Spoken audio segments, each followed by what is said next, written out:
bagi memberikan sedikit peluang untuk ketujuh-tujuh kumpulan yang pertama itu untuk terus melakukan attack dan seterusnya membuat breakaway lebih baik bagi memastikan mereka mampu mengekalkan hasrat dan juga strategi yang telah mereka lakukan dari awal lagi. Dan inilah kedudukan di bahagian hadapan peloton dengan sekali lagi buat hari kedua berturut menyaksikan bagaimana pelumba-pelumba dari pasukan Vino Astana Motor dari Kazakhstan yang sememangnya meletakkan pelumba-pelumba muda untuk terus menunjukkan penguasaan mereka. Selepas sebelum ini ramai khawatiri kerana Vino Astana tidak ramai pelumba mereka mampu untuk menamatkan secara keseluruhan perlumbaan Ltdl sebelum ini, dan kali ini mereka menunjukkan mutu persembahan yang cukup baik dan berjaya untuk merampas kurang-kurangnya 3 JC selepas menamatkan 2 hari perlumbaan. Okey, Rasdi, hari ini bagi pendapat saya berkenaan stesen yang ketiga hari ini, Rasdi, daripada Temerloh ke Kuala Lumpur.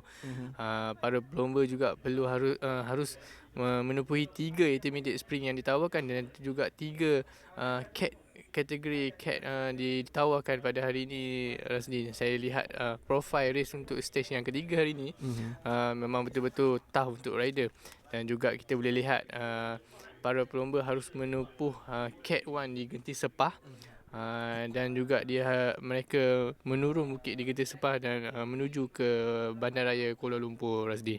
Baiklah, bagi pengetahuan anda semua, hari ini hanya 122 pelumba memulakan kayuhan dari Temerloh, khususnya di dataran Dewan Tun Razak sebelum berakhir di Menara Berkembar Petronas di Kuala Lumpur, yang menyaksikan Klcc yang merupakan penampilan keempatnya dalam Petronas Ltdl Langkawi ini bermula dari 2015, 16 dan juga 18, dan beliau mencatatkan kedudukan terbaik secara keseluruhan pada tahun 2015 di kedudukan ke-7 untuk perebutan jersey kuning. Jadi itulah pencapaian yang dilakukan oleh Klcc yang terpaksa menarik diri akibat demam sewaktu cuba untuk memulakan perlumbaan peringkat yang ketiga ini. Jadi itulah 122 pelumba dari 21 buah pasukan terus menunjukkan ataupun ingin memberikan tentangan dan juga menamatkan cabaran peringkat yang ketiga ini terlebih dahulu sebelum Queen Stage menyusul esok, perlumbaan yang sememangnya cukup mencabar. Okey, Rasdi, untuk hari ini kita boleh lihat laluan hari ini betul landai berbanding daripada laluan stage yang pertama dan kedua. Hari ini kita boleh lihat laluan di Temerloh ini menuju ke Kuala Lumpur begitu landai, dan juga di sini mereka menawarkan CAT 3, dia menawarkan 2 CAT 3, iaitu satu di kilometer 36.9 di Bukit Damar dan juga satu lagi di Bentong pada kilometer 74.5 kilometer. Dan hari ini juga menawarkan CAT 1 di Genting Sepah pada kilometer 120.2, Rasdi. Sambil profil bagi 5 km terakhir menuju ke penamat, biarpun ada sedikit elevation tidaklah begitu ketara, tetapi masih lagi dikategorikan sebagai laluan landai di 5 km terakhir. Jadi kita mungkin menjangkakan selepas para pelumba melakukan pendakian di Genting Sepah, mereka akan terus memecut khususnya di 5 km terakhir. Jadi bunch sprint dijangka akan terjadi. Apakah adik sendiri berdasarkan pengalaman apabila berdasarkan keadaan semasa para pelumba ketika ini, pace yang begitu tinggi baik di 7 kelompok pertama dan juga peloton? Okey, Rasdi, untuk permulaan seperti ini kita boleh lihat pada 1 jam pertama perlumbaan memang agak laju kerana di sini mereka menawarkan 2 intermediate sprint iaitu di kilometer 9.2 dan juga 18.8, dan di sini kita boleh lihat kelajuan pada first 1 jam yang awal ni memang betul-betul laju sebelum mereka membuat pemecahan. 7 pelumba ini membuat pemecahan. Dan di sini seperti biasa Vino Astana selepas mereka memberi ruang kepada ke-7 pelumba ini membuat pemecahan, seperti biasa mereka akan control race, akan control peloton seperti semalam, dan di last kebiasaannya di last 30 ataupun 20 km terakhir mereka akan cuba mengejar dan dapat menangkap kembali leader di depan, Rasdi. Jadi perlumbaan ketika ini memasuki 60 minit atau bersamaan dengan 1 jam perlumbaan dengan purata kelajuan yang dicatatkan 42.2 km sejam, bermakna Kali ini agak santai kembali selepas di peringkat awal. Sememangnya sebaik saja mereka dilepaskan pada 0 km ataupun permulaan sebenar. Pelbagai attack dilakukan sebagaimana yang kita jangkakan dan agak tinggi juga suatu ketika 43 km sejam pada awal perlumbaan ini. Betul Rasdi, seperti biasa kalau kita lihat perlumbaan sebelum ni juga kebiasaannya 1 jam pertama mereka peloton perlumbaan akan memang betul-betul laju Rasdi, dan juga kalau kita lihat reaksi kerana tidak senang Rasdi untuk seseorang rider tu membuat pemecahan. Kebiasaannya dia harus melakukan at least 5-6 kali buat pemecahan, kerana seperti biasa kita lihat sebelum ni ada few rider yang try untuk membuat pemecahan awal tapi tidak berjaya. Tapi kita lihat di sini Nur Aiman Zarif daripada pasukan Sapura, hari ini dan Ryan Field semalam Ryan Field 2 juga, pelumba ini. dua pelumba ini seperti tidak orang cakap tidak penat Rasdi untuk membuat pemecahan. Kerana Rasdi, untuk pengetahuan, apabila kita berada di leader di depan, grup depan, kita harus mengekalkan kelajuan dan juga kita harus tingkatkan kelajuan supaya speed kita tidak drop di sini, dan juga memerlukan tenaga yang banyak di sini. Baik, adik, sebelum ini ada satu pengiktirafan diberikan kepada para pelumba, iaitu the most competitive riders yang pernah diberikan. Jadi Loh Si Kiong adalah antara pelumba yang cukup gemar. Berhari 3 peringkat berturut beliau melakukan attack dan juga breakaway. Jadi apa signifikannya kalaulah nak diadakan satu lagi anugerah kepada pelumba yang sememangnya banyak melakukan breakaway ni? Ya, betul Rasdi. Kalau kita lihat sebelum ni race di Eropah dan juga di Amerika, mereka menawarkan JC competitive rider, iaitu JC aggressive rider. JC aggressive rider ni ditawarkan untuk ditawarkan kepada rider yang mana-mana memang betul-betul agresif ketika di dalam peloton semasa perlombaan. Dan sini kita lihat sebelum ni Loh Si Kiong setiap hari dia membuat pemecahan Rasdi. Dan dia juga dinobatkan banyak kali dia untuk JC competitive rider Rasdi. Jadi itulah yang boleh kita kongsikan bersama berkenaan dengan perjalanan Petronas Ltdl Langkawi ini bermula pada 1996 edisi yang pertama hinggalah edisi ke-25 bersempena sambutan Jubli Perak pada tahun 2020 ini. Dan sememangnya kalau diperhatikan bagaimana kedudukan di peloton ini pada purata kelajuan 42.2 km sejam, mereka sekarang ini akan menuju ke kilometer ke-45, dan selepas itu kita akan menyaksikan apakah akan ada sebarang breakaway yang akan dilakukan oleh mana-mana pelumba wakil dari mana-mana pasukan, khususnya bagi memberikan saingan kepada 7 pelumba yang telah pun berjaya meloloskan diri di peringkat awal untuk mendahului bermula di kilometer ke-15, iaitu pada 19 minit selepas mereka memulakan kayuhan sebenar dengan 7 breakaway rider yang berjaya untuk melepaskan diri.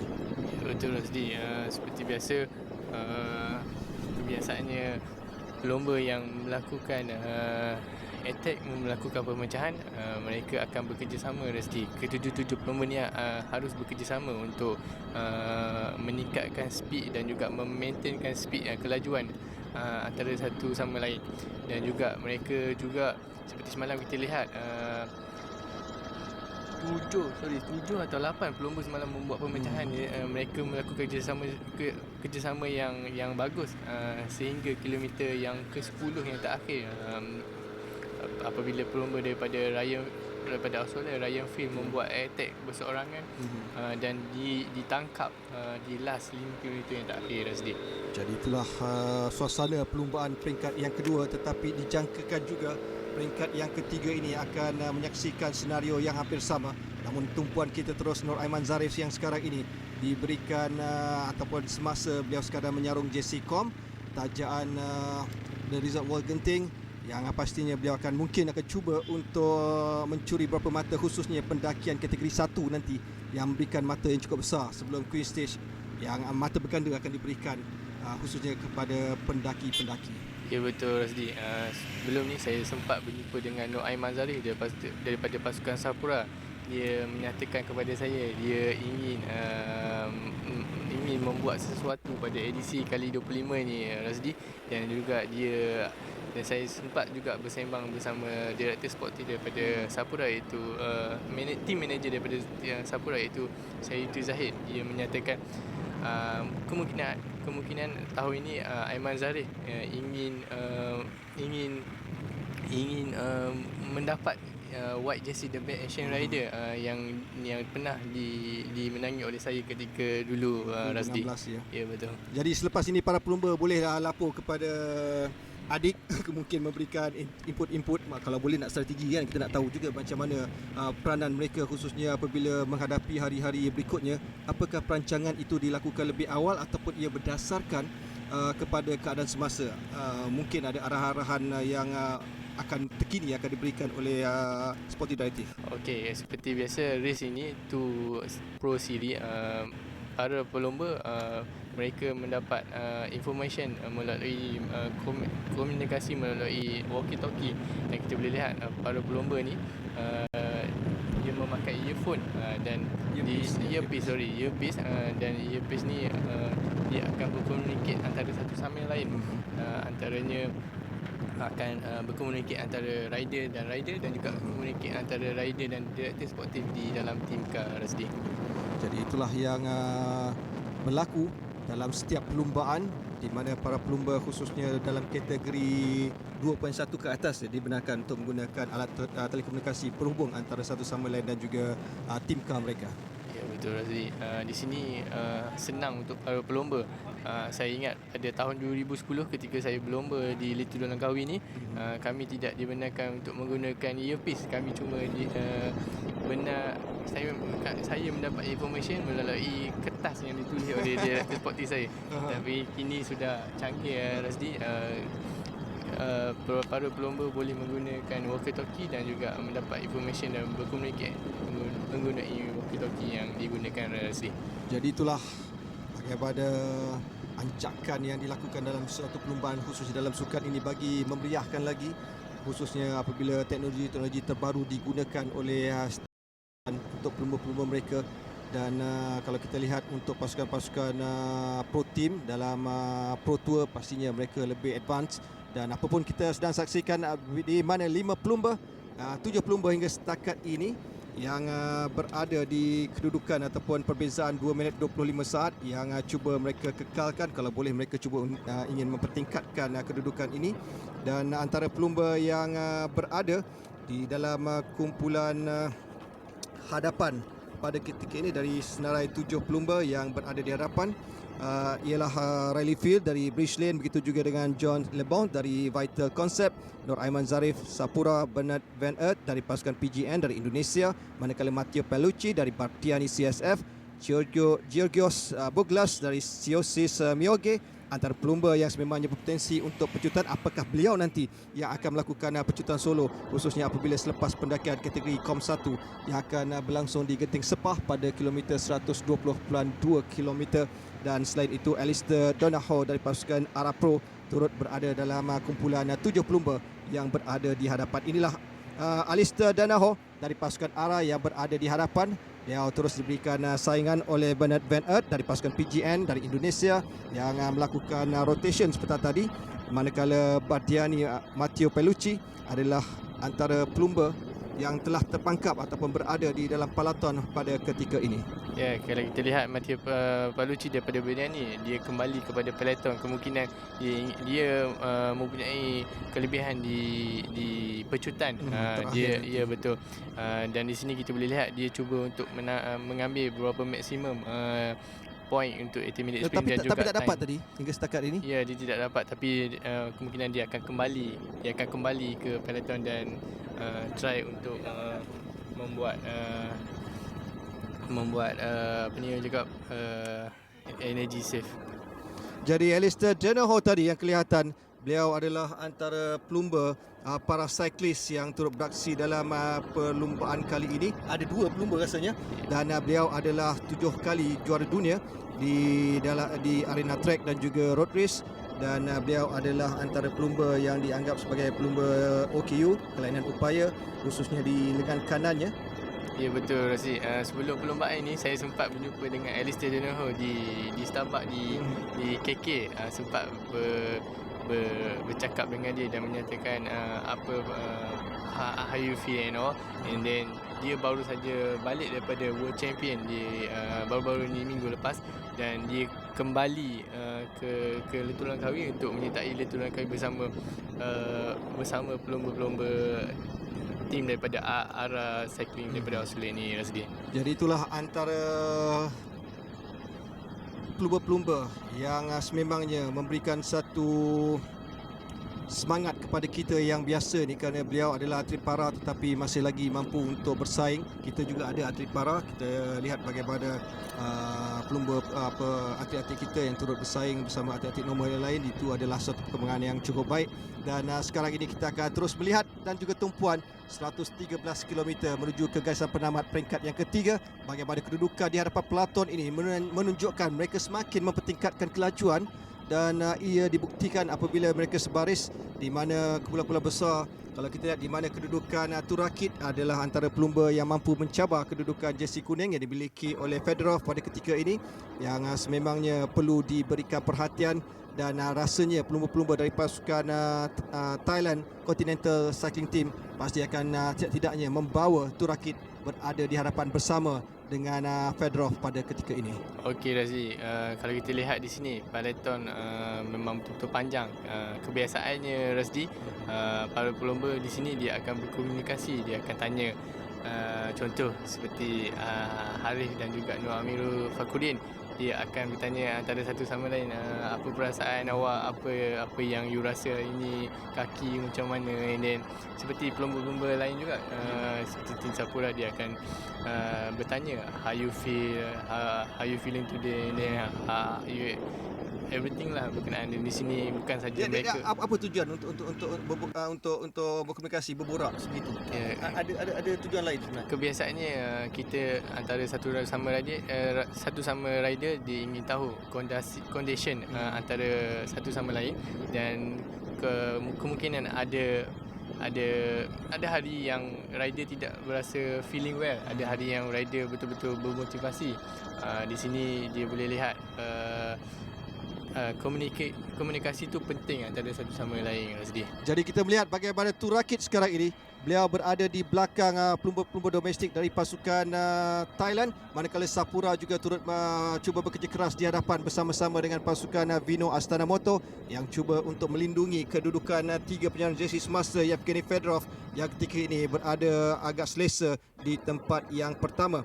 Dan kedudukan berapa pasukan juga yang turut cuba bekerjasama di bahagian hadapan. Kita dapat melihat bagaimana pasukan Bardiani CSF, begitu juga dengan pasukan dari Itali iaitu Vini Zabu KTM yang berada di kelompok 3 pasukan di hadapan, sambil Androni Giocattoli berada dalam kumpulan keempat untuk mereka bekerja sama di hadapan peloton. Jadi inilah penyerang jersey kuning Yevgeny Fedorov dari pasukan KTM, daripada pasukan Vino Astana Moto, yang sememangnya dilihat masih lagi berpeluang untuk mempertahankan jersey tersebut, tetapi esok pastinya Pure Climber akan menunjukkan kemampuan mereka untuk berampas jersey tersebut dari dimiliki buat kali keempat berturut oleh Yevgeny Fedorov. Ya betul Rasdi, ramai pelumba dan ramai juga fan-fan menunggu untuk stage yang keempat, Rasdi, kerana mereka harus para pelumba harus mendaki ke Genting Highland, dan di sini kita boleh lihat di sini akan boleh kita lihat Queen Stage ini akan menentukan segala-galanya untuk juara keseluruhan, Rasdi. Pastinya. Dan ada beberapa kes juga kita melihat bagaimana apabila seseorang pelumba itu memenangi peringkat di Queen Stage, khususnya di pendakian di Genting Highland,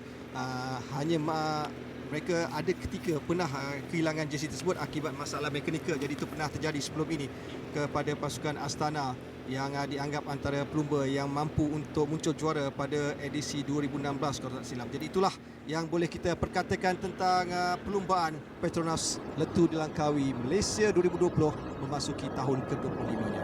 Ya, betul Rasdi. Hari ini kita boleh lihat graf perjalanan perlombaan pada hari ini Rasdi beralun, rolling, dan di sini kita boleh lihat selepas ini para pelomba akan memasuki bandar Bentong dan akan bermula pendakian daripada Bentong ke Genti Sepah.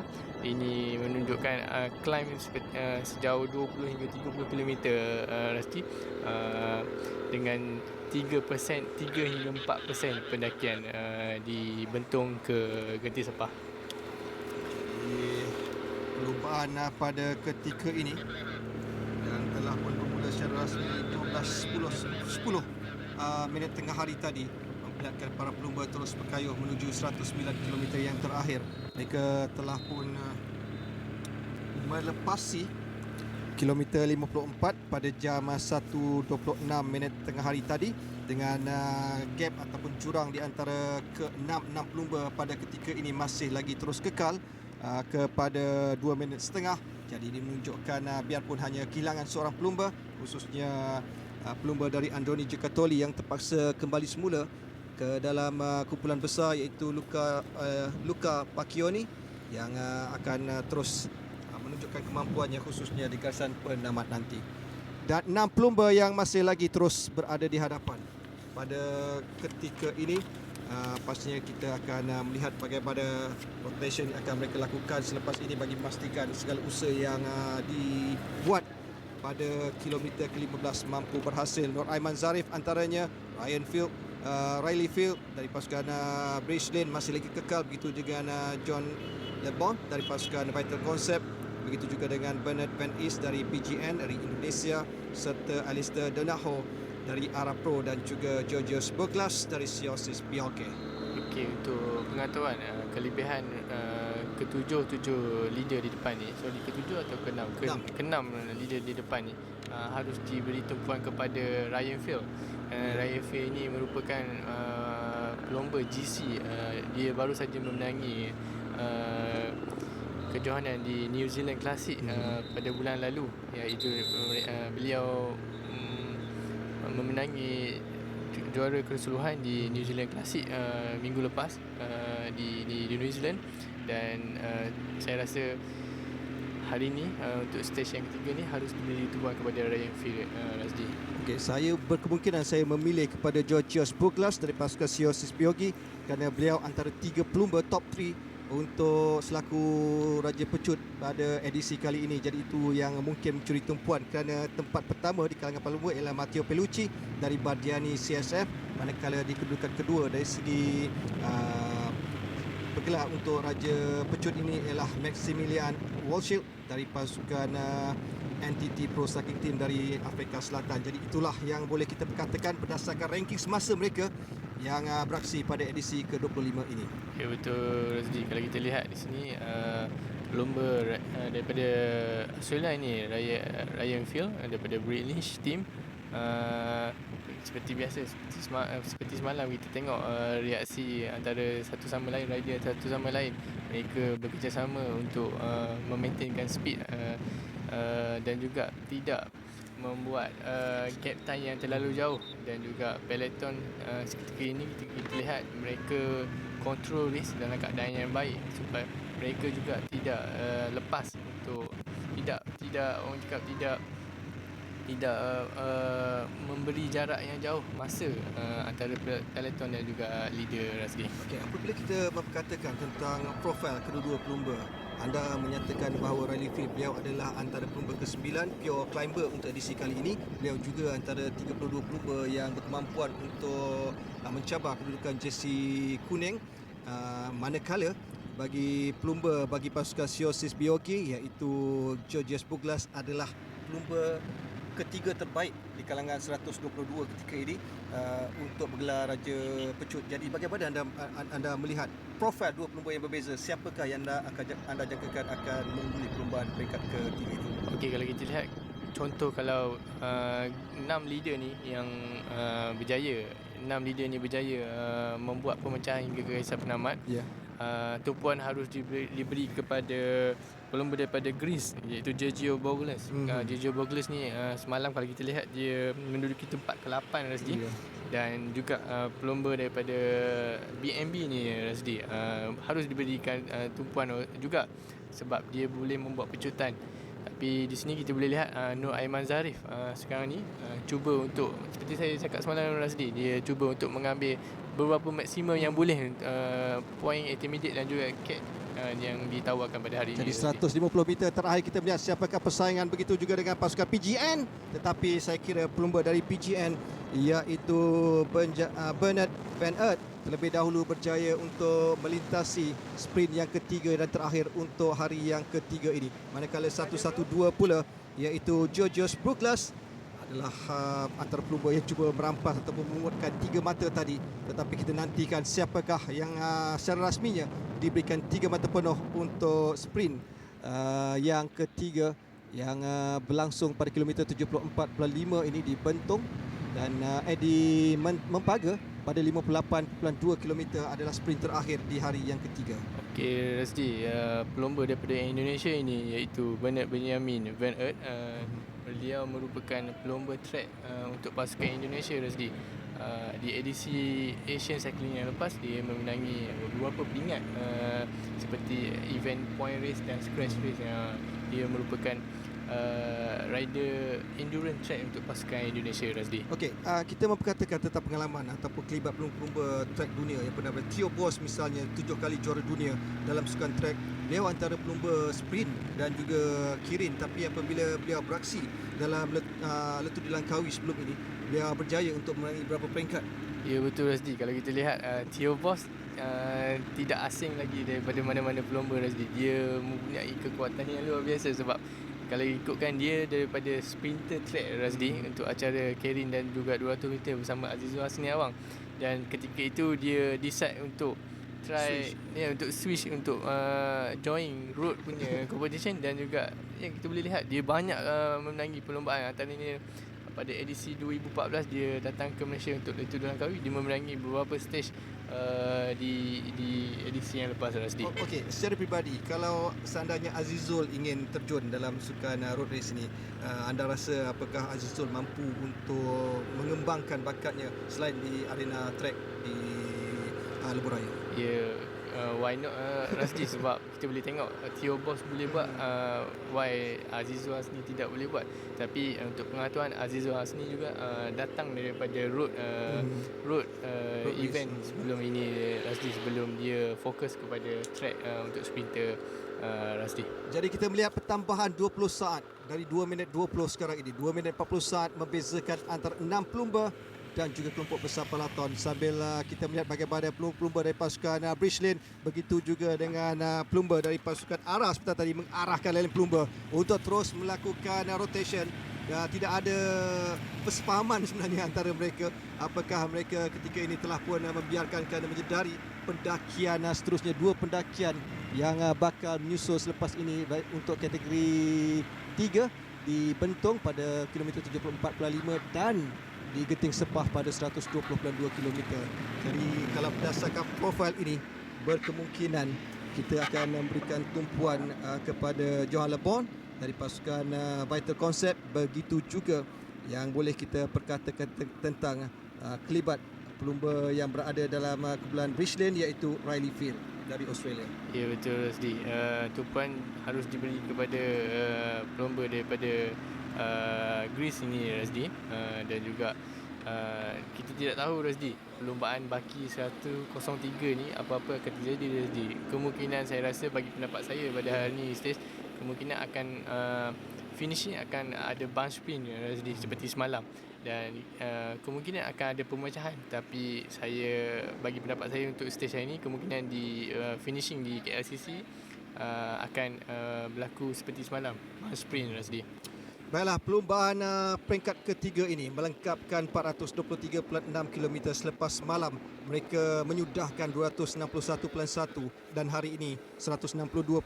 Peringkat ketiga bermulalah zon pendakian kali pertama untuk 3 zon pendakian di peringkat ketiga ini selepas 2 peringkat awal hanya melibatkan 3 zona pecutan. Jadi itulah yang boleh kami kongsikan, dan jangan lupa untuk terus bersama-sama kami, dan ketika ini kita terus berikan perhatian kepada kumpulan pelaton yang mengandungi pendahulu keseluruhan dalam ketiga-tiga jersey kuning, hijau dan juga jersey putih pelumba terbaik Asia, iaitu Fedorov yang berada di belakang rakan-rakan dalam kumpulan Vino Astana Motor.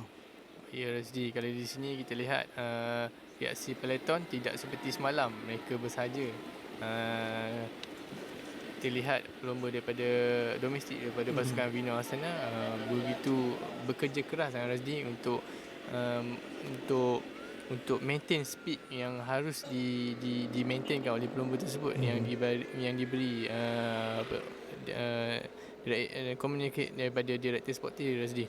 Dan di sini kita boleh lihat gap time antara leader dan juga peloton tidak begitu jauh, Rasdi, 2 minit 50 Rasdi.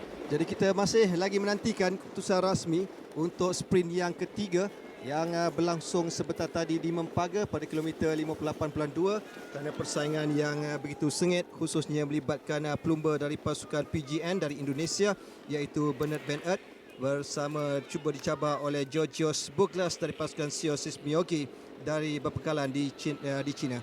Namun kita akan melihat juga bagaimana reaksi dan juga tindak balas dari pelaton yang sekarang ini menyangkakan bahawa mereka akan terus mempertingkatkan kelajuan. Berbagai usaha dilakukan oleh pasukan-pasukan Vino Astana Motor khususnya untuk ataupun memastikan bahawa semalam jika ada Nur Ahmad Zarif, beliau sememangnya kalau kekal kedudukan itu, beliau akan dinobatkan sebagai pendahulu keseluruhan.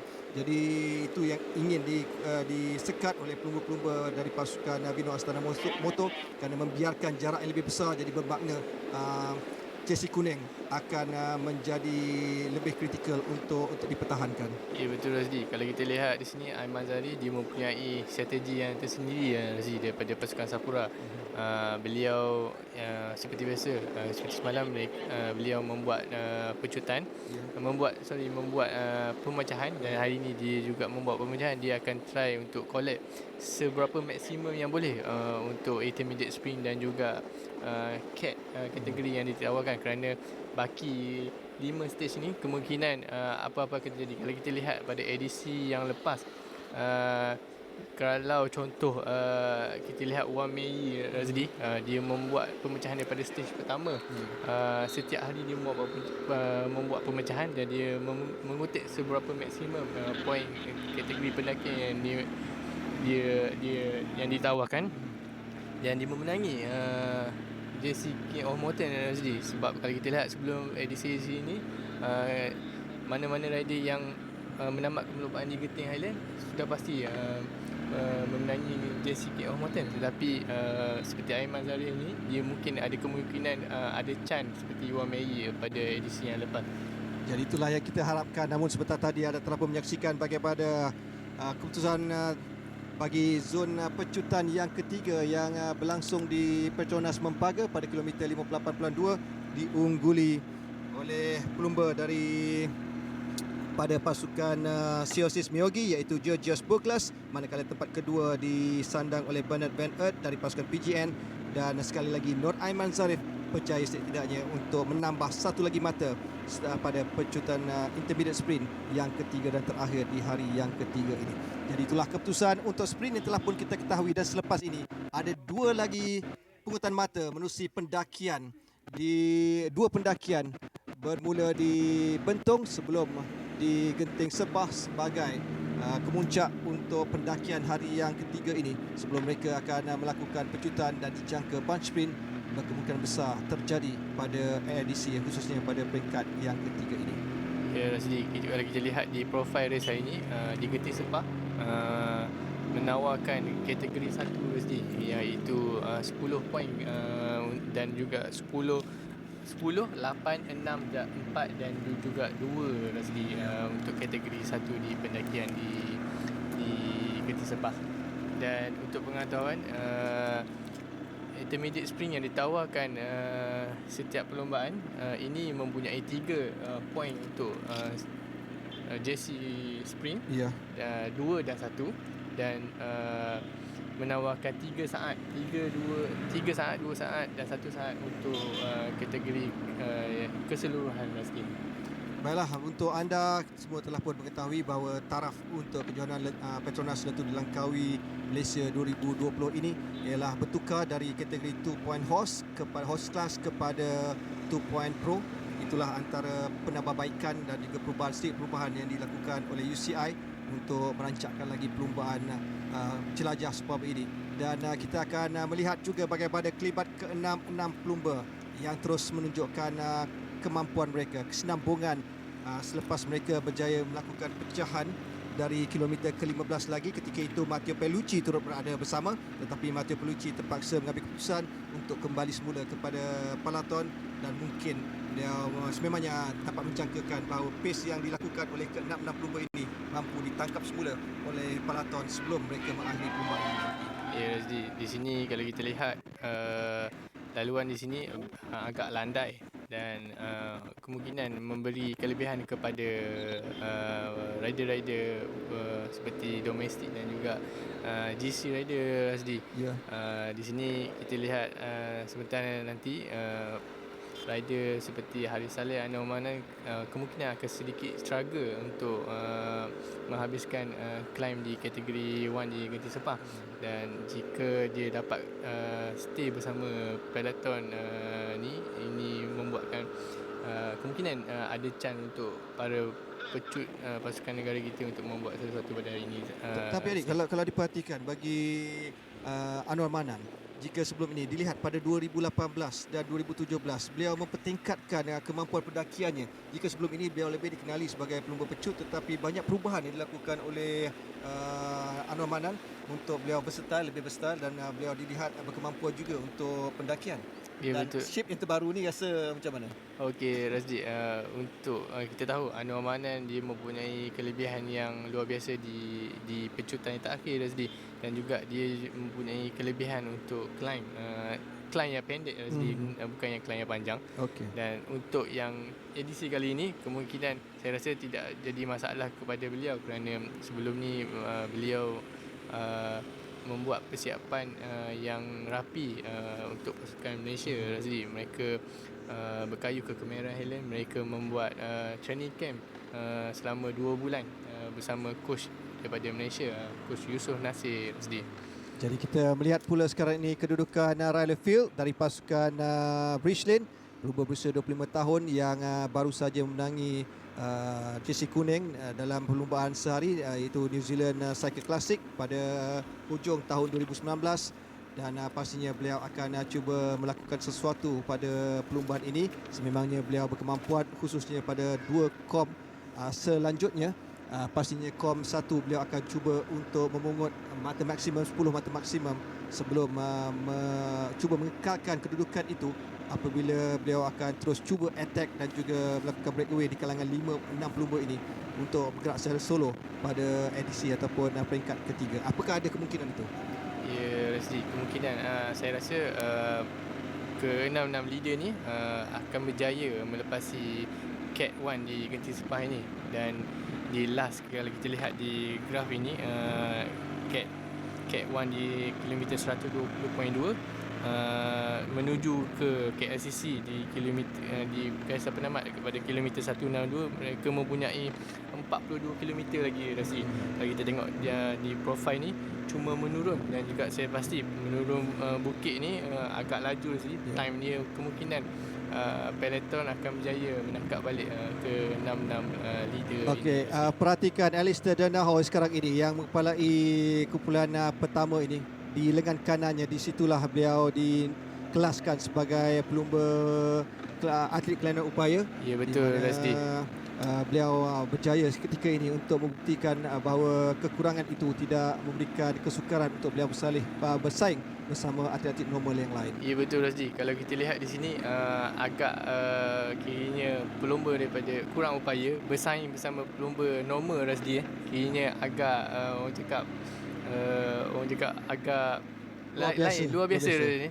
Pelumba daripada kurang upaya ni boleh bersaing bersama pelumba-pelumba normal, dan juga beliau dalam masa yang sama membuat pemecahan, membuat sesuatu Razdi Di sini kita boleh lihat pelumba ini mempunyai semangat yang luar biasa Razdi, walaupun lengan kanannya mempunyai lengan yang kecil lengan yang kecil Razdi. Jadi inilah Ltdl dari pasukan Arab Pro yang dikelaskan sebagai atlet kelainan upaya, dan beliau cuba memberikan tentangan. Begitu juga di sebelahnya sekarang ini giliran Bernard Van Aert dari pasukan PJN, sebelum tugas itu diberikan kepada Riley Field dari pasukan Michelin yang ketika ini melakukan rotation, dan mereka perlu lebih pantas, lebih kerap melakukan rotation, sebab itu menarik sejauh mungkin bagi mengekalkan kedudukan jurang masa yang telah mereka cipta 3 minit 35 saat ketika ini, jarak terbaru yang berjaya dilebarkan oleh ke-6 pendahulu ketika ini. Ya Razdi, untuk pengetahuan Razdi, seperti saya semasa saya berkaya pada sesi yang lepas, sesiapa mana-mana rider yang berjaya membuat pemecahan Razdi akan berasa semangat, bermotivasi Razdi. Kerana apa? Kerana kita boleh lihat di sini kamera akan fokus kepada leader saja Razdi. Dalam pada yang sama akan memperkenalkan mempromosi diri dia sendiri, dan juga dalam masa yang sama mempromosikan tim sponsor. Ya betul, penaja. Kalau kita lihat tim Sapura, mereka mempunyai sponsor besar daripada Sapura Razdi, dan ini membuatkan free marketing untuk tim Sapura ni Razdi. Jadi rasanya perlu lebih ramai, lebih banyak lagi syarikat konglomerat yang boleh mempromosikan jenama mereka menerusi sukan berbasikal ini, kerana kalau kita lihat tidaklah begitu besar, tidak sebagaimana di Eropah dan sebagainya, khususnya di China sendiri. Di China kalau kita lihat semimpangnya pelumba-pelumba dari China kontinental mereka mendapat tajaan yang begitu besar untuk membawa jenama syarikat tersebut ke pentas antarabangsa. Betul Razdi. Kalau kita lihat di sini, kelebihan juga kepada tim pasukan Indonesia iaitu Benjamin Ed. Dia mempunyai kekuatan untuk pecut, dan juga dalam pada masa sama dia mempunyai kekuatan yang luar biasa lah Razdi. Sebab kalau kita lihat profil dia sebelum ni, dia memenangi tempat ketiga International Tour Bayawangi Ijen pada tahun 2018 Razdi, dan juga dia memenangi dia more kepada track rider Razdi, tapi dalam masa sama di pentas di event untuk road race ni dia mempunyai kelebihan yang luar biasa juga Razdi. Pada musim lalu Van Aert bersama dengan pasukan Brunei Continental Cycling Team sehinggalah 31 Ogos, dan 2018 beliau bersama dengan pasukan Java Partizan dari yang pastinya menunjukkan ataupun di mana perkembangan sukan kemampuannya dalam jelajah berbasikal ini terus diberikan perhatian, dan pastinya ketika melihat bagaimana atlet berusia 22 tahun dari Indonesia itu dilihat mempunyai potensi untuk terus menunjukkan bakatnya dalam Petronas Ltdl Langkawi Malaysia 2020 kali ini, yang satunya peluang yang tidak boleh dilepaskannya. Ya betul Razdi.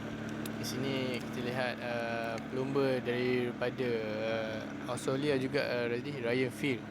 Di sini beliau seperti tidak berhenti untuk memenangi mana-mana perlombaan. Kalau kita lihat semalam, dia cuba untuk membuat pemecahan solo di last 20 km terakhir Razdi, dan ditangkap daripada masa itu time gap sampai 1 minit 50 lagi. Kiranya dia membuat kayuhan solo last 20 km yang terakhir ni agak laju Razdi, dan dia ditangkap di last 5 km terakhir. Saya rasa hari ini strategi seperti semalam juga dibuat oleh pelumba daripada Australia ini Razdi. Jadi para pelumba sekarang ini menuju 94 km menuju ke garisan penamat.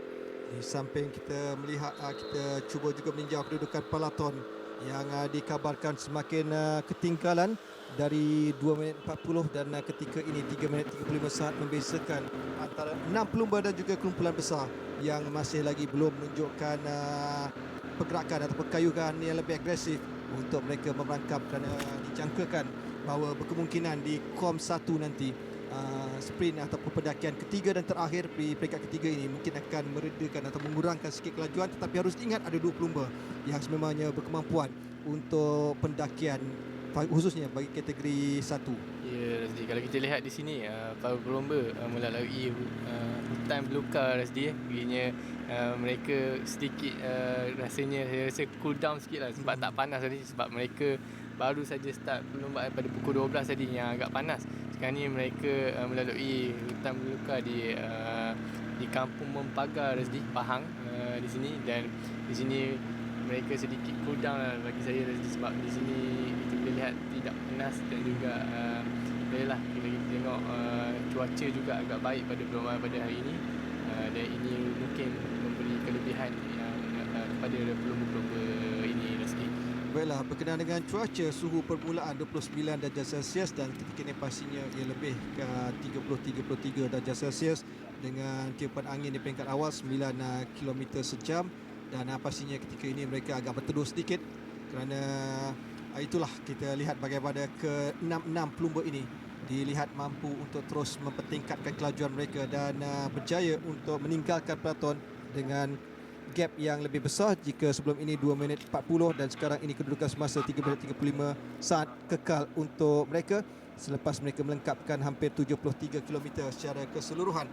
Dan mereka silih berganti sambil kita melihat bagaimana kedudukan pelumba dari pasukan Arab Pro yang agak sedikit ketinggalan, di mana Ltdl selepas mendapat bekalan dari tim K, di samping peloton pula dengan terus kerja keras dilakukan oleh pelumba-pelumba domestik dari pasukan Vino Astana Motor untuk memastikan rider mereka, khususnya pelumba mereka Yevgeny Fedorov, mampu mempertahankan ketiga-tiga jersey tersebut khususnya buat hari yang ketiga.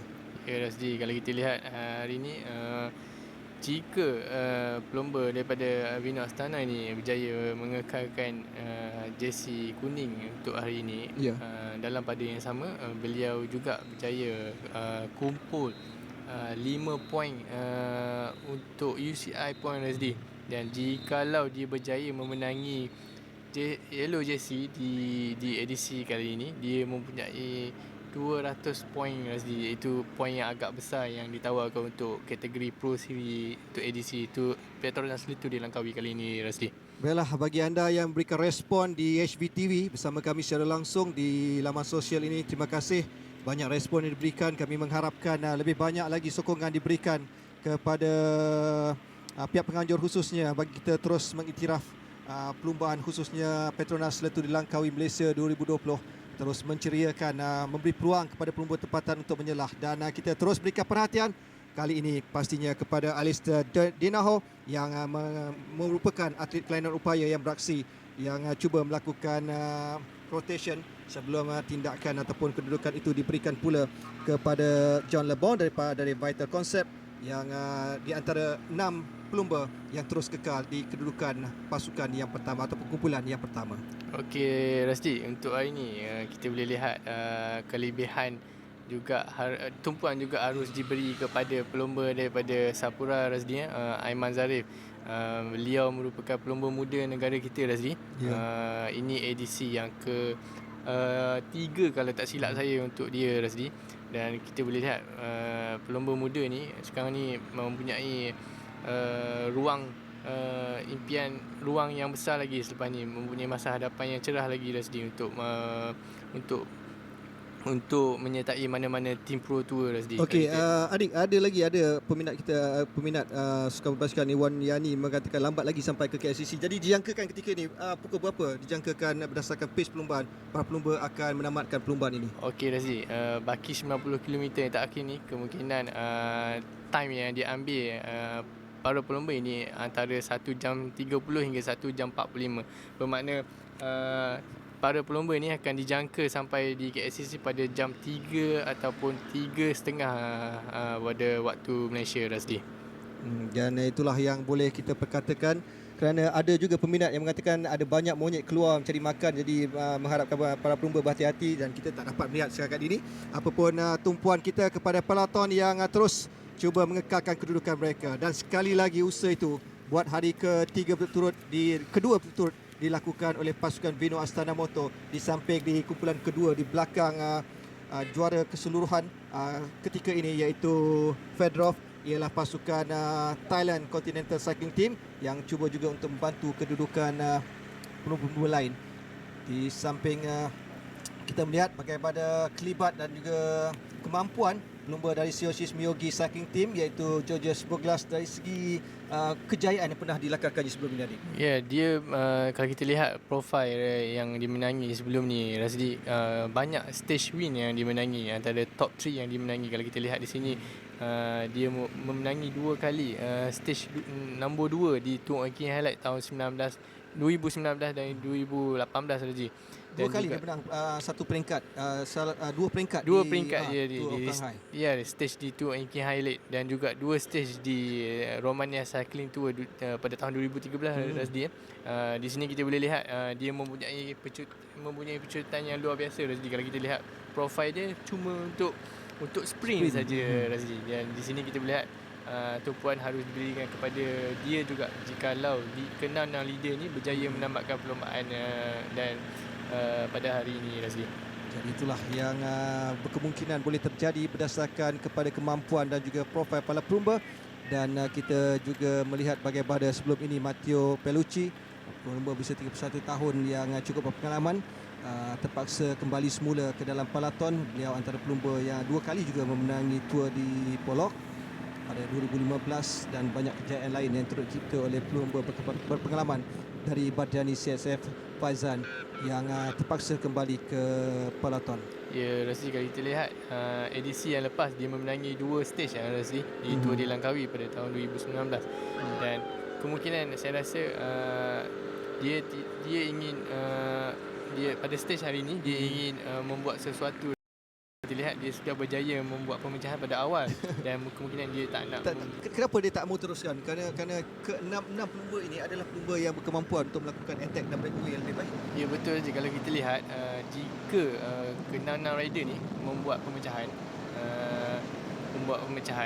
dia harus menggunakan tenaga at least 60 hingga 80 Okey, baiklah adik, kita melihat bagaimana sekarang ini Nur Aiman Zarif sekarang ini cuba berjaya memintas Ltdl untuk kom yang kedua yang berlangsung di kilometer 74.5 di Bentung ini. Kita melihat bagaimana Nur Aiman Zarif berjaya meraih mata di tempat yang pertama, sambil itu Ltdl dari arah Pro berada di tempat yang kedua. Jadi itulah bagaimana kesudahan untuk kom yang kedua di Bentung ini, menyaksikan Nur Aiman Zarif berjaya untuk berada di kedudukan yang pertama. Ya, seperti yang saya cakap pada awal perlombaan hari ini, Razli. Ya, betul.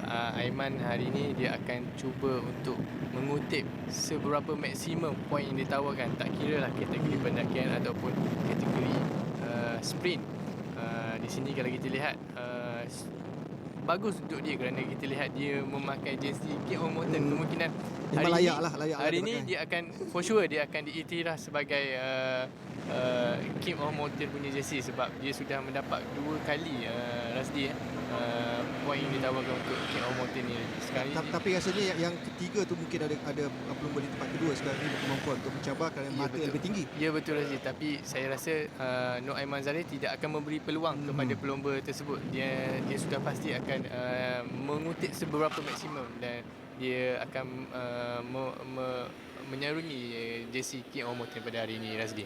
Jadi itulah yang boleh kita perkatakan, selepas 2 hari perlumbaan belum ada lagi mata diberikan kepada pendaki-pendaki, tetapi hari ini bermulalah tugas mereka sebelum tugas sebenar akan dilaksanakan dan disempurnakan esok dalam Queen Stage. Dan kita melihat tadi bagaimana Nur Aiman Zarif berjaya untuk berada di kedudukan pertama pendakian kategori 3, pendakian kedua di Bentung pada ketinggian 226 km dari paras laut. Dan kita juga melihat bagaimana pasukan TSG. Ya, pasukan Klcc kali ini, Razdi, mereka menghantar 4 pelumba climber, Razdi, daripada Australia, iaitu Drew Morey, daripada pelumba baru mereka iaitu daripada Colombia, iaitu Carlos Quinteros. Yes, betul, Razdi. Dia merupakan climber yang terbaik setakat ini untuk pasukan TSG, Razdi. Begitu juga dengan Artyom Ovechkin. Ya, betul, dia pemegang jersey keseluruhan pada edisi 2018, Razdi. Dan juga kita boleh lihat pelumba daripada Eritrea iaitu Mete Ayub. Kalau kita lihat edisi yang lepas, Mete Ayub, Drew Morey dan juga tim mereka menamatkan perlombaan di top 10 top 10 di genting Razdi. Jadi keputusan 4 mata diraih oleh Muhammad Nur Aiman Zarif dari Sapura, manakala Ltdl dua mata. Di tempat yang ketiga, 1 mata dimiliki oleh Bernard Van Eert dari pasukan PGN dari Indonesia. Dan ini adalah pelumba dari pasukan Thailand yang sedang membawa Turakit bagi memastikan bahawa Turakit masih mampu untuk mencabar kedudukan jersey kuning, kerana kemungkinan Thailand mengharapkan sesuatu untuk mereka merampas tidaknya jersey tersebut pada hari ketiga, kerana tugas esok sebenarnya cukup berat. Apakah mereka pelumba pasukan Thailand ini mampu untuk terus memberikan cabaran mereka. Dan sebenarnya kalau kita lihat di stem setiap pasukan tu, dia ada stiker, pasti ada pelumba-pelumba yang perlu mereka awasi. Okey Razdi, kebiasaannya untuk pengaturan, kebiasaannya team director akan make sure akan meletakkan orang cakap nombor badan di tape di tape handlebar di handle stamp tu Razdi, untuk supaya tidak memberi peluang kepada pelumba ini membuat pemecahan Razdi. Dan juga dalam masa sama kebiasaannya tape yang diletakkan di bar stand ni intermediate spring yang ditawarkan Razdi. Okey. Pun ada juga Ya betul Razdi. Di sini information semua berpandukan kepada tape tu Razdi. Dan di sini kita boleh lihat para pelumba akan make sure dia akan selalu peka dengan intermediate dan juga CAT yang ditawarkan pada setiap stesen Razdi. Jadi pelumba-pelumba dari pasukan Vini Zabu kelihatan, begitu juga dengan pasukan Bartiani, antara beberapa pasukan yang dikatakan berkemampuan untuk menguasai edisi ke-25 Petronas Ltdl Langkawi 2020 ini. Jadi kita melihat bagaimana mereka menuruni bukit, dan peluang ini mungkin akan digunakan oleh peloton untuk terus mengejar ke-6 pelumba, sambil kita melihat secara keseluruhan bagaimana Nur Aiman Zarif dengan 8 mata mengungguli kategori King of Mountain ini, manakala Alistair Denaho dengan 3 mata, jauh 5 mata membezakan antara Aiman dan juga Alistair, manakala Georgios Buglas 2 mata di tempat yang ketiga. Ya, kalau kita lihat baki perlombaan daripada Klcc dibentung ke Genting Sepah Cat 1, jaraknya cuma 50 km saja Razli. Saya rasa kemungkinan leader ini akan berjaya melepasi Cat 1 di Genting Sepah ini. Dan ini kita boleh lihat Aiman Zarif tidak akan mempersiakan yang Cat 1 yang ditawarkan pada hari ini. Dia akan mengutip seberapa maksimum poin untuk hari ini Razli. Jadi Aiman sempat meregangkan kakinya sedikit, mungkin ada sedikit tenaga yang terpaksa digunakan bagi memastikan beliau terus mencipta gap yang jauh.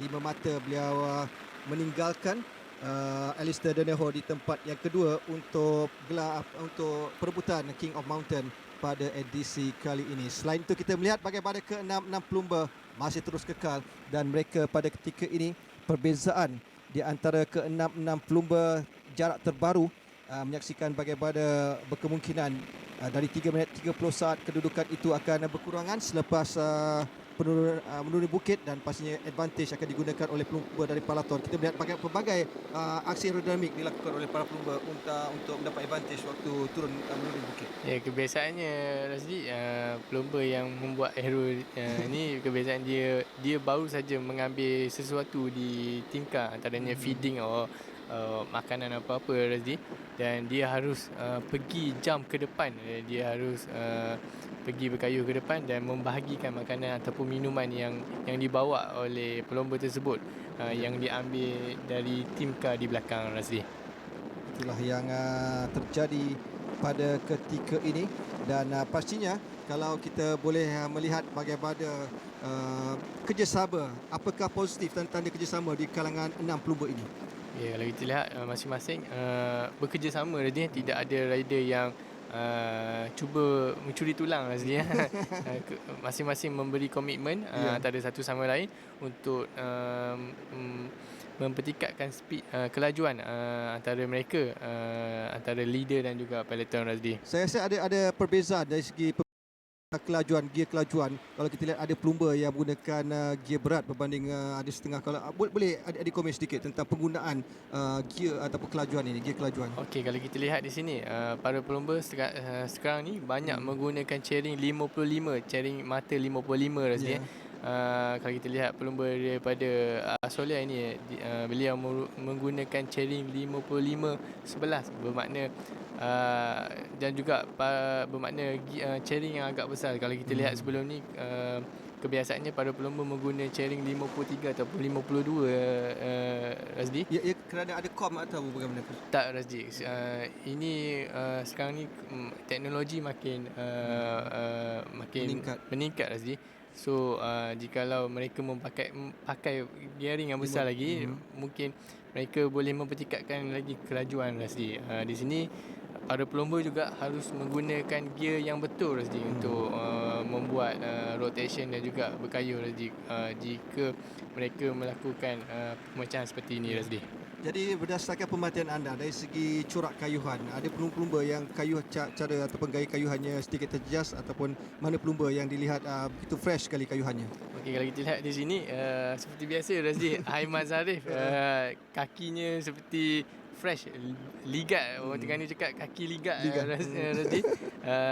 Kalau kita lihat, dia mempunyai kaki yang fresh, dalam keadaan kondisi dia menggunakan gear yang betul, dan juga dia lah seperti kita lihat, dia juga makan minum yang cukup Razdi sepanjang perlombaan, dan ini memberi kelebihan kepada beliau Razdi untuk menamatkan perlombaan hari ini.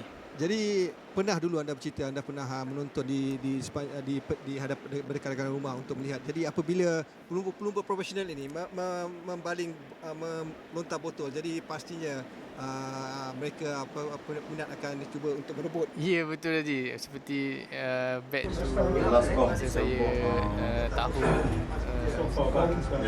jam 4 dan jam 3 dulu Razdi, saya tu dapat kereta. Kereta. Kereta dah ada. Dari yang pertama saya buat This one. Asal iPhone dia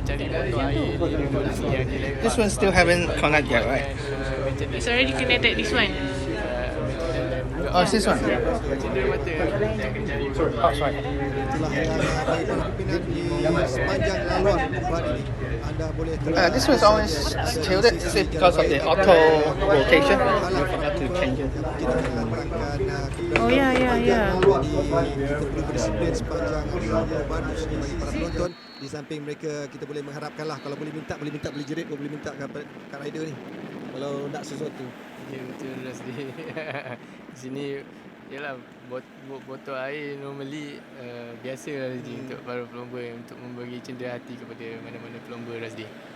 Jadi itulah yang sedang kita perhatikan, 80 km menuju ke garis penamat, di mana para pelumba yang bermula tepat jam 12.10 tengah hari tadi, sekarang ini mereka berkayuh hampir lebih 2 jam. Jadi bermakna mereka akan peluang untuk mereka mengekalkan kedudukan ini berdasarkan corak kayuhan. Mereka masih lagi berkemampuan untuk meninggalkan lain-lain, khususnya kumpulan besar di belakang. Dan selain itu, untuk kita nak melihat bagaimana selepas ini untuk kita approach kepada KOM 1 kategori 1, apakah persediaan para pelumba yang boleh buat sebelum mereka akan memulakan pendakian nanti? Okey Razdi, kalau kita lihat sekarang ni para pelumba baru saja memasuki bandar Bentong Razdi. Sekarang ni mereka menuju ke Genting Sepah. Di sini mereka akan bermula pendakian landai dah panjang Razdi. Saya rasa dalam 3 hingga 5% saja climb ini. Dan juga pendakian ini panjang actually. Akan mungkin apa-apa akan terjadi, tapi kebiasaannya para pelumba seperti Nur Aiman Zarif ni Razdi dan juga pelumba-pelumba lain, mereka sudah adapt, sudah biasa dengan laluan di sini, kerana laluan di sini merupakan laluan biasa untuk mereka melakukan training, latihan sebelum ini. Ya, betul Razdi. Jadi itulah yang kita lihat bagaimana 3 minit 35 saat, ada 5 saat pertambahan dari jarak sebelum ini yang menjadi dicipta oleh ke-6 pelumba ini. dengan kita melihat bagaimana mereka dengan 80 km lagi untuk menamatkan perlumbaan. Mereka ketika ini hampir menuju ke sekolah menengah ketari dan seterusnya mereka akan menyusuri laluan di Jalan KL Gombak nanti di Jalan Lama. Dan kita nak memperkatakan juga tentang kemungkinan untuk keenam pelumba itu. Apakah mereka mampu untuk mengekalkan kumpulan ini tidak sebagaimana semalam kita melihat ada pecahan di sasar akhir. Adakah senario itu akan terjadi pada peringkat ketiga ini? Okey, Rasdi, kebiasaannya peloton seperti semalam kita lihat mereka menangkap leader di last 20 km terakhir. Kerana apabila 20 ataupun 30 km terakhir mereka akan mempertingkatkan kelajuan. Kalau kita lihat semalam tim NTT daripada Pro Tour daripada South Africa, mereka menghantar satu rider untuk membuat kerja di depan. Dan juga kita boleh lihat pelumba daripada Stage Josh St. George membuat rotation di depan untuk chase leader di depan. Kebiasaannya last 30 ataupun 20 km terakhir peloton akan cuba untuk meningkatkan kelajuan dan menangkap kembali leader yang harus diingat semalam juga pelumba 72 Riley Field dari Bridge Lane, beliau berjaya melakukan solo attack sehinggalah 3 km terakhir barulah beliau berjaya ditangkap semula oleh peloton. Jadi apakah beliau sekali lagi akan menggunakan strategi yang sama khususnya apabila selepas penurunan di kom kategori 1 nanti, kom 3 kategori 1. Okey, kalau kita lihat apabila pelumba baru saja melewati Cat 1 di Gerti Sepah, mereka akan menuruni bukit yang curam Razdi, dan juga di situ kita boleh lihat bukit di depan curam dan juga very technical Razdi, very technical di depan. Dan juga kita boleh lihat di sini kemungkinan Raya Field dia mungkin mempunyai skill yang baik. Mungkin dia akan membuat sesuatu seperti semalam Razdi. Dan kemungkinan dia akan membuat attack yang awal ataupun kemungkinan dia akan menunggu dan membuat attack yang last 10 km yang terakhir. Jadi kita melihat bagaimana Bernard Van Aert dari pasukan PGN pada ketika ini yang ingin mendapatkan bekalan dari tim K-nya sambil membiarkan 5 lagi pelumba yang tidak melakukan attack. Kalau kita lihat mereka seakan memahami ataupun menyedari kedudukan ini. Jadi apakah kebiasaannya akan ada pelumba-pelumba ambil kesempatan apabila ada pelumba ataupun pencabar mereka dalam kumpulan hadapan ini cuba mengambil bekalan? Okey, kebiasaannya Razdi, mana-mana pelumba seperti kita lihat di sini, mana-mana rider yang ingin mengambil bekalan di tim K, mereka tidak akan membuat meninggalkan perlombaan ini. Dan kita boleh lihat pelumba ini masing-masing bekerjasama Razdi, dan juga kita boleh lihat perlombaan pada hari ini agak jauh mengambil masa hingga 4 jam Razdi. Dan juga kita boleh lihat para pelumba ni dia cuba untuk makan dan minum yang cukup yang terakhir Razdi. Jadi Nur Aiman Zarif adalah antara pelumba yang sekarang ini berada bersama tim K pasukannya Sapura. Dan sambil kita melihat bagaimana para pelumba telah pun melengkapkan ataupun mengambil bekalan dari pasukan masing-masing sebagai sebelum mereka melengkapkan 77 km dari keseluruhan hari yang ketiga atau peringkat yang ketiga ini sepanjang 162.5 km permulaan di dataran Dewan Tun Razak di Temerloh sebelum mengakhiri perlumbaan di Kuala Lumpur di Menara Berkembar Petronas Klcc. Okey Razdi, di sini kita boleh lihat ke-6 leader ni dia cuba untuk refill dia punya energi dia. Baki perlombaan cuma tinggal 76 km lagi Razdi menuju ke Kuala Lumpur. Di sini kita boleh lihat para pelumba kita cuba untuk refill, untuk makan. Kebiasaannya Razdi, perlombaan untuk basikal ni mereka mempunyai makanan yang special Razdi. Dan kita boleh lihat para pelumba di belakang poketnya mempunyai gel antaranya SIS gel ataupun power gel, dan mereka mempunyai power bar, dan juga dalam masa sama tim mana-mana tim dia mempunyai satu staff untuk membuat makanan special, itu rice cake ataupun kek apa yang dibalut dan diletakkan di belakang rider untuk rider makan ketika perlumbaan tadi. Bernard Van Aert pada ketika ini secara maya beliau adalah antara pelumba yang berpeluang untuk menyarung jersey kuning untuk kesemua ke-6 pelumba ini. Jadi itulah yang sedang mereka laksanakan dengan perbezaan antara kesemua pelumba pada ketika ini. Kita melihat bagaimana pada kilometer 87 tadi.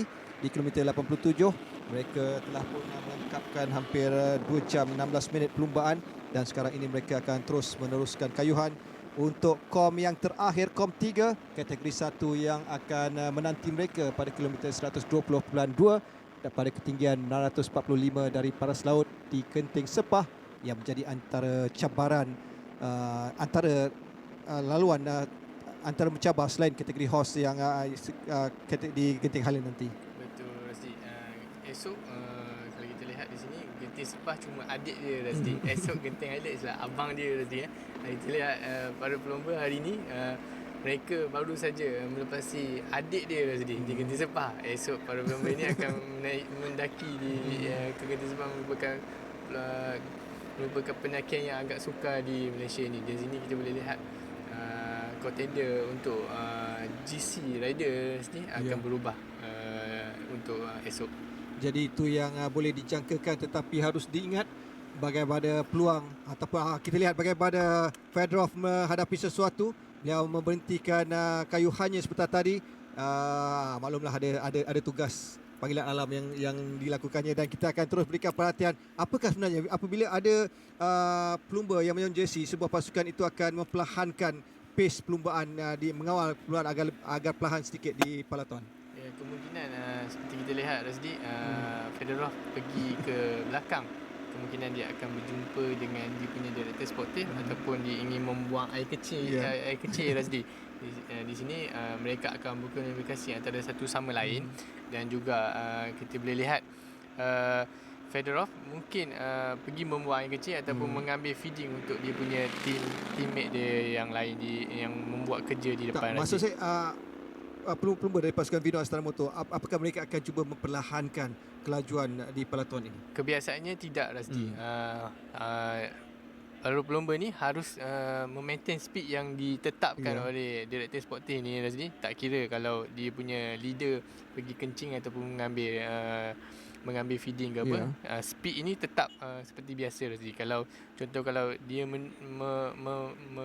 memperlahankan speed, kemungkinan gap time antara leader dan peloton ni akan bertambah Rasdi. Dan sini membuatkan sukar untuk para pelumba di peloton untuk mengejar leader di depan di last yang terakhir Rasdi.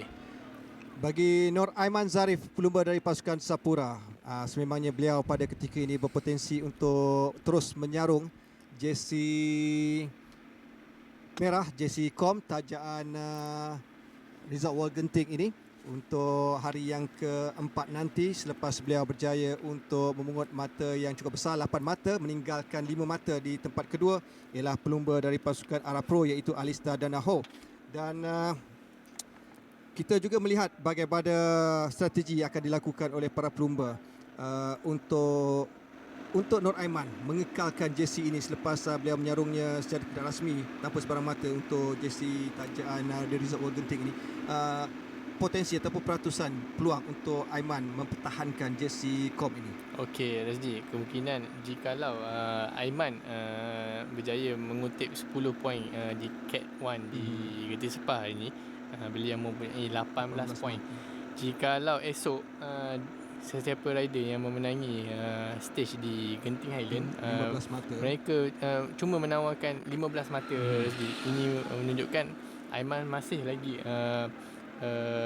mengungguli untuk jersey King of Mountain ni Rasdi. Dan kita boleh lihat stage yang ke-5, ke-6, ke-7 dan ke-8 masih mempunyai kategori King of Mountain Rasdi. Dan ini memberikan peluang. Kalau kita lihat di sini, Aiman Zarif memang betul-betul agresif. Kalau kita lihat semalam dia membuat pemecahan, hari ini dia buat pemecahan dan kemungkinan akan jadi membuat pemecahan di stage yang akan datang. Baik, adik, kalau esok dalam sejarah Ltdl Langkawi, sebelum ini hanya maksimum 3 pendakian, tetapi esok ada 4 pendakian, 5 pendakian yang menanti para pelumba. Jadi satu tugas yang sememangnya berat dan 4 daki awal, tetapi horse pula yang terakhir tu. Jadi bagaimana anda melihat perubahan dari segi kebiasaan kita akan meletakkan 3 sprint dan 3 pendakian? Okey Razi, untuk stage esok saya rasa memang betul-betul tough stage. Hari ini untuk stage yang ketiga ni sudah pasti pelumba-pelumba GC seperti Mantis daripada NTT dan juga pelumba daripada GC container akan mengambil, orang cakap, take it easy untuk hari ni Razi. Dia cuma tidak melakukan sebarang membazirkan tenaga. Dia cuma berkayuh untuk menamatkan perlombaan saja hari ini, dan untuk esok dia akan membuat pendakian yang laju dan try untuk membuat gap yang jauh antara mereka Razi. Pada ini para pelumba mula melakukan pendakian dan mereka pastinya akan cuba untuk terus mempertahankan kedudukan ini selepas apa yang dilakukan pada kilometer sebelum ini, pada kilometer ke-15 lagi, apabila ada 7 pelumba yang berjaya melakukan pecahan selepas 19 minit mereka berkayuh sewaktu bermula di Temerloh. Dan kita melihat bagaimana para pelumba terus melakukan kayuhan, dan kedudukan para pelumba masih lagi belum ada mana-mana pelumba yang melakukan breakaway terlebih dahulu. Siapakah yang akan melakukannya? Kita melihat sebelum ini Nur Aiman Zarif lebih banyak membuatnya terlebih dahulu, gagal untuk disaingi oleh mana-mana pelumba. Apakah jam yang akan dilakukan oleh Nur Aiman, apakah beliau memang kita dah tahu, 5 lagi pelumba dah tahu Aiman akan jam nanti untuk berada di depan. Apakah tindak balas yang akan dilakukan oleh kelima-lima pelumba yang berada dalam kumpulan pertama ini? Okey Razi, kebiasaannya jikalau mana-mana rider membuat pemecahan seperti ini, mereka akan bekerjasama dan mereka ingin make sure bila dia orang buat bekerjasama macam ni, kerja yang harus dibuat ni, mereka ingin sampai ke garisan penamat Razi, sebab masing-masing setiap pelumba ingin sampai dulu di garisan penamat. Di sini kita boleh lihat para pelumba Kenan dan para pelumba ini tidak pernah orang cakap tak buat, ada yang semua rider membuat rotation Razi. Ini menunjukkan leader di depan ni bekerjasama, dan juga macam mana pun mereka ingin sampai ke garisan penamat. Kita lihat bagaimana Yevgeny Fedorov menawarkan ataupun membawa bekalan tadi dari tim K kepada rakan-rakan yang lain. Rasanya memang wajarlah, kerana mereka inilah sebenarnya domestik yang membantu sebenarnya mana-mana sprinter ataupun climber untuk menamatkan satu perlombaan tadi. Ya, betul Razi. Kalau kita lihat kelima-lima teammate daripada unit ini membuat kerja untuk beliau try untuk protect dia punya yellow jersey, dan juga try untuk protect dia daripada angin yang dihadap oleh semua rider ni Razi. Ini bagus kerana kebiasaannya yellow jersey tidak akan mengambil feeding Razi. Kebiasaannya ada domestic rider yang akan mengambil feeding untuk memberi kepada unit, tapi kali ini menunjukkan unit betul-betul memberi komitmen dan betul-betul ingin mengekalkan jersey dia Razi. Di sini kita boleh lihat jikalau dia tak ada teammate Razi, kemungkinan sukar untuk dia mempertahankan jersey kuning untuk hari-hari yang seterusnya Razi. Okey, bagi pencaturan jersey kom tajaan Resort World Genting ini, 10 mata dan 8 mata, jadi 2 mata yang membezakan kedudukan yang pertama dan kedua. Jadi peluang untuk Aiman apabila beliau setidaknya menamatkan perlumbaan di hadapan Alistair Donahoe, dia perlu berada di kedudukan kedua. Itu minimum rasanya, kerana apabila beliau berada di kedudukan ketiga, perbezaan 4 mata. Jadi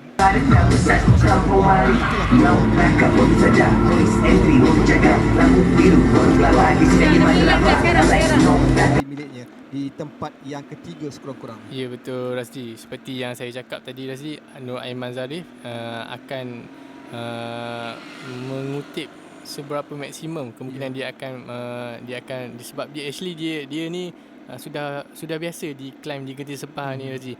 So dia akan tahu masa bila dia ingin membuat pecutan untuk climb, untuk mengutip mata di Cat 1 di Genting Sepah ni Razi. sudah pasti memberi advantage kepada beliau Razdi. Kebiasaan yang dilakukan oleh Ahmad Zarif biasanya pada kilometer ke berapa We have to wait until the speed rate go up to around 500. Kita lihat Because when at the peak rate is very low. melepasi So we need to wait until Yep. it raised to 500. Yeah, around 500. Okay, so paruh pelumba ini harus memenuhi satu stick ni harus Then you will be able to see it from the output. di kedepan ni stick ni mengambil masa dalam 5 minit, lebih kurang dalam 1.5 sorry, lebih kurang 1 kilometer saja lagi, tapi climb ni memang betul stiff. Dan ini kemungkinan Nur Aiman Zarif dia akan selalu berwaspada, dia akan tunggu siapa yang membuat attack dulu, dia akan mengikuti The album still is not connected to the screen. mengutip point Cat1 yang Can you check whether you can have any signal? Jadi ketika ini kita melihat bagaimana It says output 7 is wrong. Oh, it's here. Konsep tadi Got- berada di okay. hadapan dan Okay, situ that's good. Arif pula sekarang ini oleh So we got the signal. Okay, dah cukup. dan Pergi kita masih lagi shoot. disiplin melakukan rotation bagi memastikan yang pelumba ini pasti akan membuat setidaknya satu mata kerana dalam kategori 1 6 kedudukan pelumba terbaik akan meraih 10, 8, 6, 4 2 dan 1 mata. Jadi kesemua pelumba ini berpeluang untuk meraih sekurang-kurangnya 1 mata. Tapi apakah mereka akan macam ada MOU lah antara mereka apabila dah dapat tadi orang nak bagi peluang 6, 8 mata, lepas tu beri pada pelumba lain. Okey, Razdi, kebiasaannya di Cat1 ni, di Genti Sepah ni menawarkan 10 poin Razdi. Di sini membuatkan orang cakap mana-mana rider masih berpeluang menyarungi jersey KL Mountain ni Razdi, kecuali Aiman dia menamat tempat ke-6 di Cat 1 ni, bermakna dia gagal untuk mengekalkan jersey. Jikalau rider yang lain seperti contoh seperti Benjamin daripada Indonesia ini berjaya memenangi, kemungkinan dia akan menyarung jersey KL Mountain Razdi. Jadi itulah antara kemungkinan yang boleh terjadi, di mana peluang besar sebenarnya terarah kepada Nur Aiman Zarif untuk beliau mengekalkan jersey ini secara official, secara rasminya buat kali pertama di peringkat yang ketiga. Dan usaha sedang dilakukan oleh Nur Aiman ketika ini. Beliau cuba untuk melakukan sedikit attack tadi, tapi kita lihat bagaimana peloton kedudukan antara mereka 3 minit 36, 3 minit 35 saat membezakan antara dua kumpulan ini, dengan perlumbaan hanya baki 67 km saja lagi untuk ditamatkan. Dan masih lagi pasukan Bino Astana Motor sebagai pada hari semalam, mereka terus bekerja keras bagi memastikan jersey penyandang jersey kuning yang sedang disandang oleh Yevgeny Fedorov mampu terus dipertahankan buat hari ketiga berturut-turut. Okey, Razdi, untuk pengaturan pelumba baru sekarang ni menuju ke Genti Sepah. So sekarang ni mereka harus menepuhi laluan landai di Bentong ni menggunakan jalan lama Razdi menuju ke Genti Sepah. Dan sini kita boleh lihat dalam profile race perlombaan hari ini sedikit landai dan akan sekarang ni para pelumba mendaki sekurang-kurangnya 30 km Razdi sebelum Cat1 di Genti Sepah. Sekarang ni kita lihat kilometer 67, bermakna baki 27 km lagi menuju ke Genti Sepah di Cat1 yang ditawarkan Razdi. Jadi itulah yang baki perlumbaan yang ada 66 km, di samping jarak di antara dua pasukan ataupun dua kumpulan ini terus konsisten 3 minit 35 saat. Jadi ini bermakna kerjasama dan juga rotation yang dilakukan oleh ke-6 pelumba ini terus memberikan kelebihan untuk mereka. Dan kita akan menyaksikan nanti siapakah terlebih dahulu yang akan melakukan attack, khususnya untuk merebut 10 mata maksimum dalam kom yang ketiga, kategori 1 yang menawarkan antara mata kedua tertinggi selain kategori horse yang akan menanti mereka di puncak Genting Highland. Dan kita melihat bagaimana silih berganti ke-6 pelumba ini cuba mengambil tugas ataupun menyempurnakan tugas masing-masing sebelum mereka membuat percaturan terakhir bagi memastikan perebutan jersey kom yang masih lagi terbuka di antara mereka. Tetapi kita mengharapkan Nur Aiman Zarif dari pasukan Sapura mampu untuk terus mengekalkan jersey ini secara rasminya buat kali yang pertama. Ya, betul Razdi. Okey, di sini kita lihat reaksi peloton sekarang ni. Saya rasa mereka ingin mempertingkatkan kelajuan Razdi kerana baki 66 km, gap time 3 minit 35 saat tadi tadi.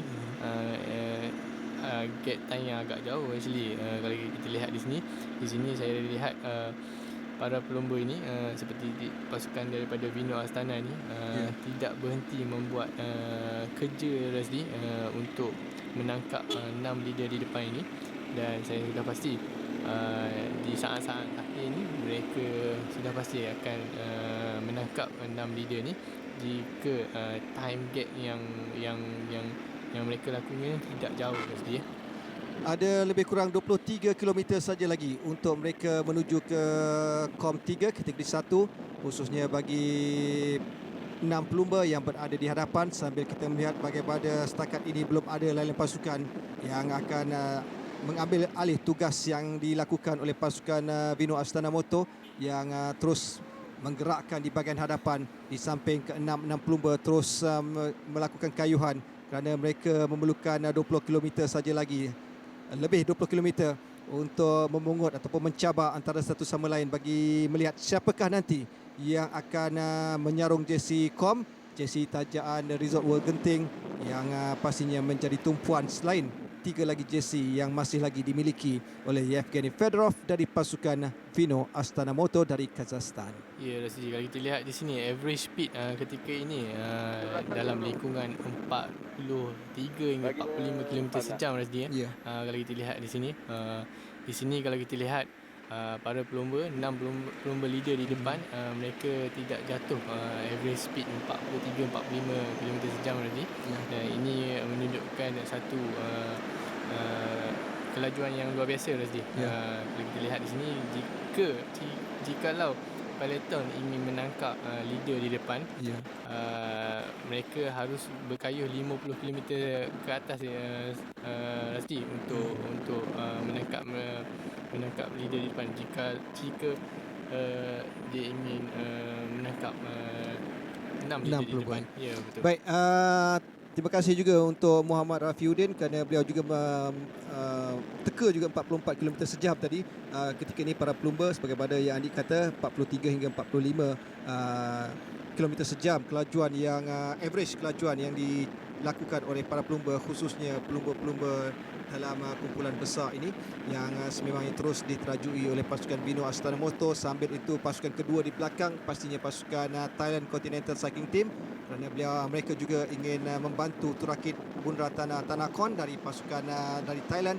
untuk terus mencabar kedudukan JSOM yang ketiga untuk beliau memastikan dia mampu untuk terus menyarung jersey tajaan The Resort World Genting ini sebelum pendakian Queen Stage di peringkat keempat nanti. Ya, Razdi, di sini kita lihat ke-6 pelumba ni memberi kerjasama yang baik Razdi.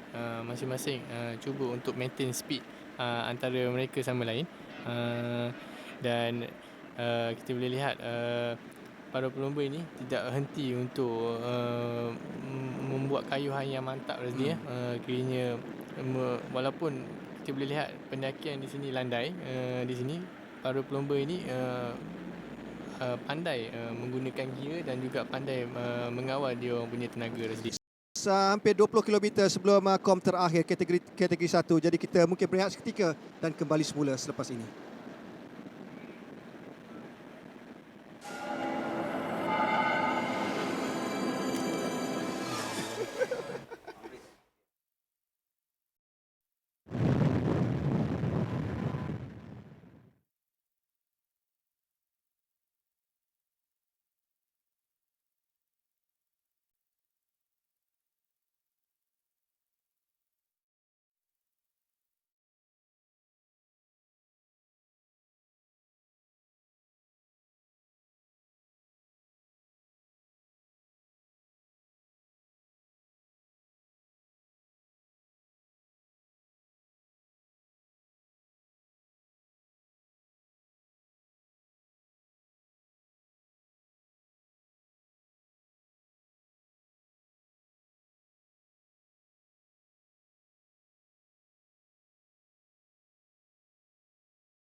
Hello and welcome to live coverage of Stage 3 of the 2020 Tour de Langkawi. It's 162.5 kilometres to the capital city today from Temerloh over Genting Sempah, the first big climb of the day towards a finish at the foot of the Twin Towers, the Petronas Twin Towers, right in the heart of Kuala Lumpur.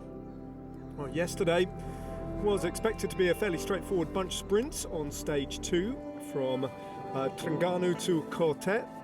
Slightly longer than today's stage, 175.5 kilometres along the coast, having returned from the island of Borneo where Stage 1 was held in the state of Sarawak and the capital city of Kuching. Yesterday we resumed action on the mainland peninsula, the Malaysian national team and the team of Saporta as well as Terengganu TSG wanting to show their colours and to show off what they have. So a long stage in hot conditions, no real climbing or complications on the road yesterday. And a chance for the World Tour team of NTT to take stock and to get things right after the way it had turned out on Stage 1 when they were frustrated by that brilliant attack by those two riders, and in particular Yevgeny Fedorov. He leads the race, that's what faces them today. There is the man in the yellow jersey riding for Team Vino Astana Motors. Off they set, blown along by a tailwind from the north, all the way down the coast for the first part of the course before ducking inland over one or two lumps and bumps and then a descent towards the finish. Early attack came, as we've seen before, from the Malaysian team and Mohammed Ahmad Kamal. A bunch of other riders then counter-attacking to try and get across to him. 6 to be told. Featuring a couple of Italians, an American, very talented Australian, and Nur Aiman Zarif from the Malaysian team Saporta.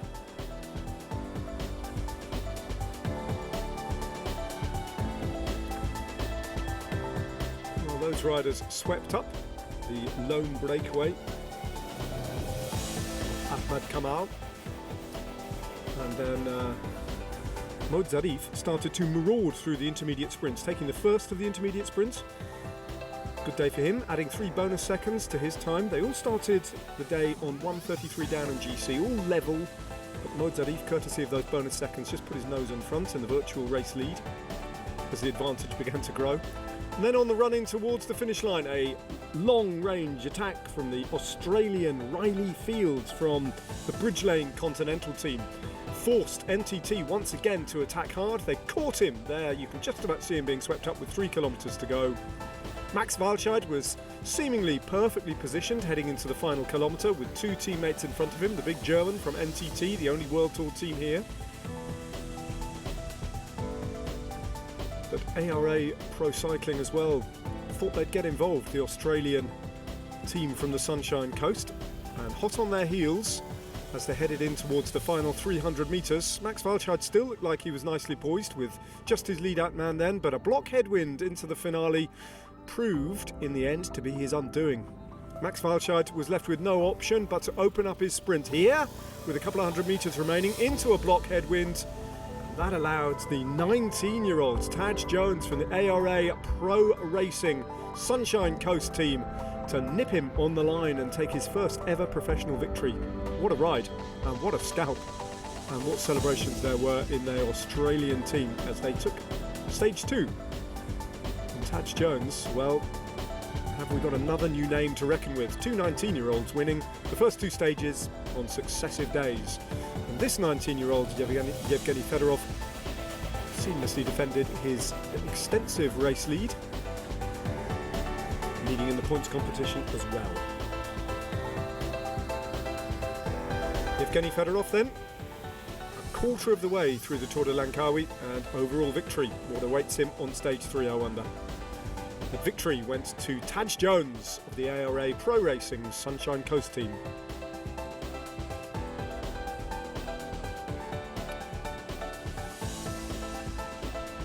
Mohd Zarif of the Saporta team picks up the King of the Mountains jersey. And the various dignitaries then on hand to load up all the various winners of the day with their bits and pieces to take home, as well as the memories and the satisfaction of a job well done. We come through now, I think, to live pictures up in the Genting Highlands just to the east and the northeast of Kuala Lumpur. This is what today's profile looks like. A couple of intermediate sprints early on, a Cat 3 climb, another sprint, another Cat 3 climb, and then the big one of the day. They are on the final and upper slopes of the Cat 1 Genting Sempah climb. It's a long climb, but it's a relatively steady gradient. When they get over the top of that, with 42.5 kilometres remaining, it is a long run-in towards Kuala Lumpur and a city centre finish at a spectacular location at the foot, as I say, of the Petronas Twin Towers, the race sponsors. 5 men then in the breakaway, 6 men I should say, but they've been attacked once again by Riley Field from the Bridge Lane team. Towards the top of the climb, some 45 kilometres, perhaps a bit further out, that was the mile, 47 kilometres. That was the moment that Riley Field chose once again to go on a very, very brave attack. And he did create a few problems for NTT, who were forced to chase massively yesterday. He's clearly a climber, he's clearly in the form of his life. He's a rider, don't forget, who took victory at the New Zealand Cycle Classic stage race just a couple of weeks ago and clinched overall victory with a win on Admiral Hill. So he can most certainly climb. And I think he's opened up an instant 40-second advantage over the remains of the breakaway. In that breakaway though, we have one very experienced rider from the pro-continental ranks of B&B Hotels Vital Concept in Johan Le Bon. We have Bernard Van Aert from the Indonesian team as we go back to where it looks like counter-attacks are coming from. The peloton, one of the Korean riders going off the front in the company of a rider from Sapura. So that peloton looks still quite big, and you can see the yellow jersey prominently towards the fore. Vino Astana Motors have done a job all day on the front. But they have been counter-attacked slightly, although that attack doesn't look like it's getting away. And one of the riders, I think from B&B Hotels, Vital Concept, has attacked and got on the wheel.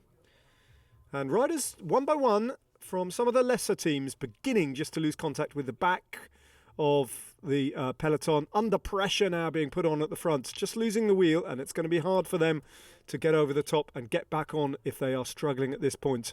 You can see the hurt that is being inflicted on this peloton. Heads dropping, the body language not good, and they're a long way from the top still. He's still got the best part of 5 kilometres to go, and the peloton are a couple of minutes further back down the road. So Riley Fields, still looking composed, just as he did yesterday, looks over his shoulder to see who is coming up and how far back they are, and whether or not he has completely broken the elastic and ridden clear. Big attack from a very talented Australian who seems determined, the man from the Parramatta Cycling Club from Sydney, to make his mark at every possible moment here in the opening stages of the Tour de Langkawi. Second day in a row he's done this. A long range solo breakaway. A little bit of flat, and then with 1 kilometre to go, so the distance to go slightly out again, I'm afraid, because when he gets over the top he'll only have 42.3k to go, but it's a little bit steeper towards the top and it forces Riley Field out of the saddle. So 1k from the top of the climb. I wonder what sort of advantage he will take over the climb. And he's beginning to hurt now, Field. Been in that breakaway ever since it got going, and for the second successive day, don't forget.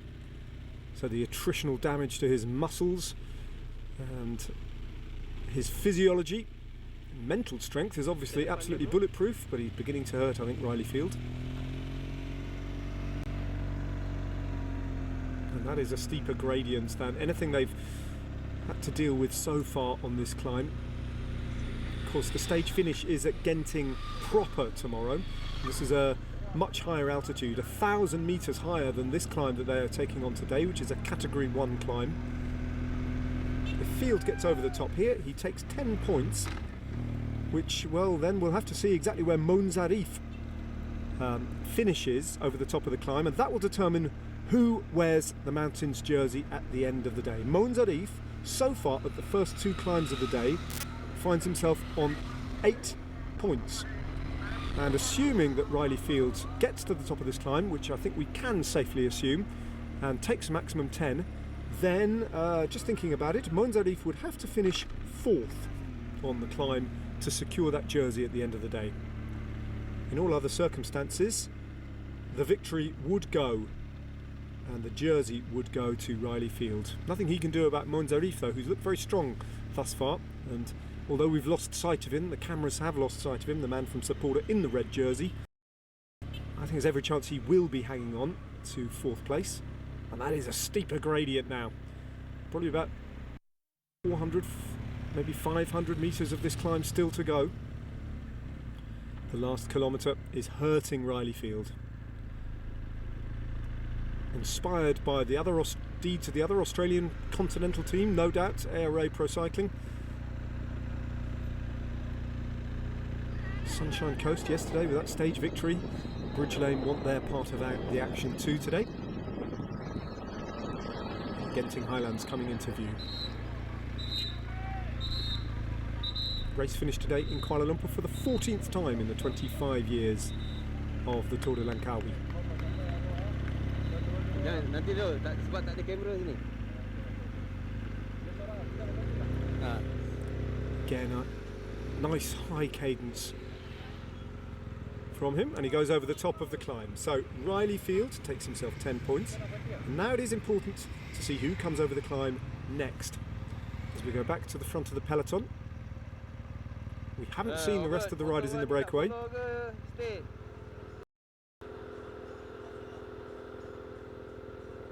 One by one they're being caught. That's the Greek sprinter Georgios Bouglas from the SSOIS Myoji team, the Chinese team. He'll just try and hang on. It's a very depleted peloton, a little bit ragged. I think I can see Max Walscheid further down in the pack. That is Bernard van Aert being swept up from the original breakaway. So those two riders we know for sure have been caught. And it's Terengganu TSG who are doing the work on the front. Wonder what their plan is. They have, of course, in their ranks a former winner, overall winner of the Tour de Langkawi in Artem Ovechkin, who won the race overall in 2018. Look at the damage that's being done. Bardiani riders dropping away, and that is a very strung out peloton. Very ragged look to it. Battles all the way down there from the riders just trying to hold on to the wheels. And the pressure is really on, and it's a good ride from the Malaysian team, Terengganu TSG Cycling. They are responsible at the moment for the hurt at the back of this peloton. I wonder which of the sprinters have been dispatched and are out of the equation. I think Max Walscheid is okay, and I would imagine that Luca Paccioni has fared pretty well, a man who finished in 3rd place the last time the race came to Kuala Lumpur in 2018. That looks like a little group that's gone off the front of the peloton, including 2 riders from Androni Giocattoli. Or maybe that's the back. It's very hard to tell here unless we get a good view of who is where exactly. There's a rider from Androni just going off the front there. That's all over this climb. They've gone over the top of the climb. I think that red jersey is an Androni jersey rather than the red jersey of the leader of the King of the Mountains competition going into today. But absolutely scattered all over this climb, various different groups of riders. I wonder if it'll all come back together again when they hit the flat roads and the 15 or so kilometres of flat before they reach the finish line in Kuala Lumpur. Because at the moment there's little pockets of riders and groups of riders, and they are scattered all over. Some of them still climbing, some of them over the top in absolute bits, torn into shreds this race at the moment. Riley Field though is at the front. That's pretty much all we can tell you with any certainty.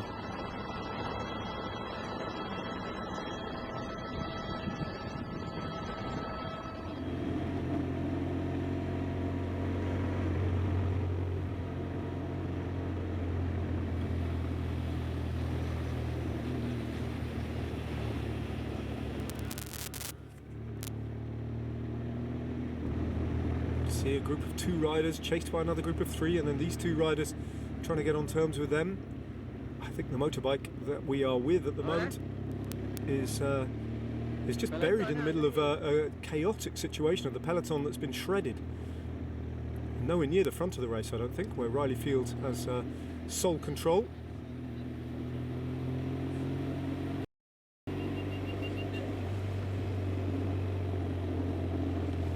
Rider we're looking at is Edgar Nojales from the SSOIS Myoji cycling team. Chinese team, and none of the riders are actually from China for obvious enough reasons. With the outbreak of the coronavirus, none of the Chinese riders have travelled to Malaysia. Oh, a little bit of problems there for a rider in front of him who's just lost traction with the road and got into what looked like a mercifully soft verge as well. So no damage done, I don't think, to that rider, but just a momentary loss of control. As they disappear under the heavy canopy of this tropical rainforest, Genting Highlands surrounding Kuala Lumpur.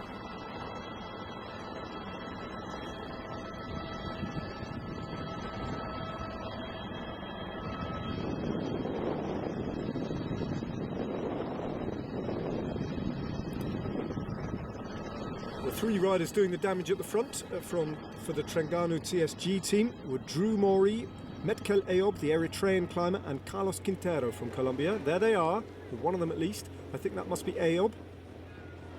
It is indeed Metkel Ayob. So has he swept up and gone to the front already? Excellent climber. There's a rider from, I think it might be Batistella from NTT. And where is the yellow jersey? That's another question that remains unresolved at the moment. Evgeny Fedorov seems to have been distanced from the front of the race. He's gone. This might be an opportunity for one or two riders to nip back some time on the yellow jersey. The rider we haven't seen either is Pierre Hollande, or indeed his teammate Cyril Gauthier, both of whom are excellent climbers.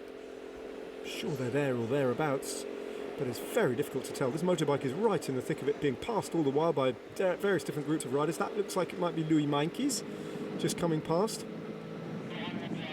The South African climber, and on his wheel another rider. His pictures lock up again from the NTT team. Can't imagine that that's Max Walscheid, but it might be. As we go further back then to Ayob, the bike now following Ayob. Could be that this is the front of the race. Riley Fields went over in first place. Now Maud Zarif took second place and he takes 8 points. Then come Drew Mori, Quentin Pechet from the BNB Vital Concept team, Carlos Quintero from Terengganu TSG, and then Metkel Ayob from the same team as well. So that gives you a sense of where they all went over the top, and it does mean that, assuming he finishes the race, Maud Zarif will be the king of the mountains at the end of the day, so at least we know that. What we don't know is whether or not Riley Fields has been caught, where the yellow jersey is, where the sprinters are, and frankly, what's happening. We go down to live pictures of the finish line as pictures just break up in the wooded descent off the hill and towards Kuala Lumpur. I'm sure we'll get pictures back again before too long. But yeah, huge pressure, and most of that due to the ride by Terengganu TSG, who really have taken the bull by the horns today. Good race by them.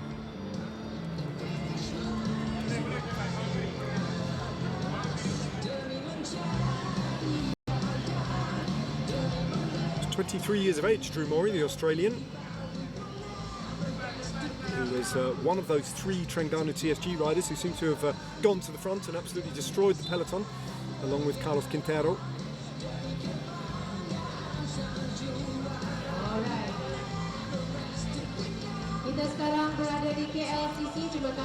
Well, there's a festival atmosphere on Sunday in Kuala Lumpur here, but we are more concerned, I think, with what is going on that descent.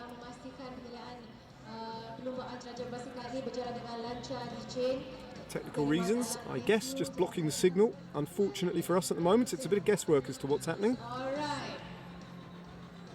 122 riders from 21 teams started the race this afternoon, or this noon rather. 12 o'clock sharp. Carlos from the Quintero, of Temerloh, one of his teammates, Drew Mori's teammates from the Terengganu TSG team, has got history in this race. Finished in 10th place overall at the Tour de Langkawi.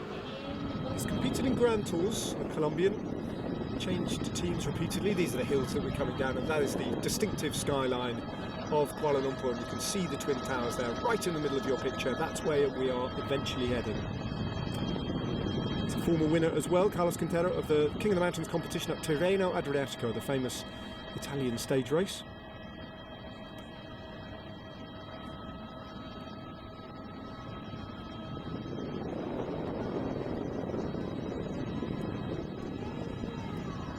It's a misty, hazy kind of a day. The temperature is still obviously very warm. very, very humid today. Just a risk of rain potentially in the air, but it's dry at the moment. Somewhere underneath that canopy of thick, lush trees, there's a bike race going on. But I'm damned if I can tell you anything about it at the moment.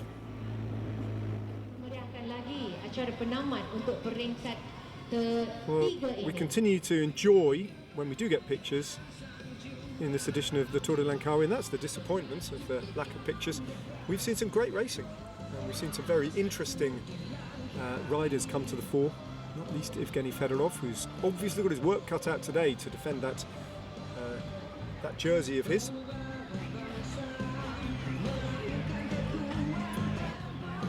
But Touch Jones too. A visit today from the Prime Minister of Malaysia, the oldest reigning head of state. Just trying to pick him out. That's the reason for the hubbub at the finish line and all the interest in him.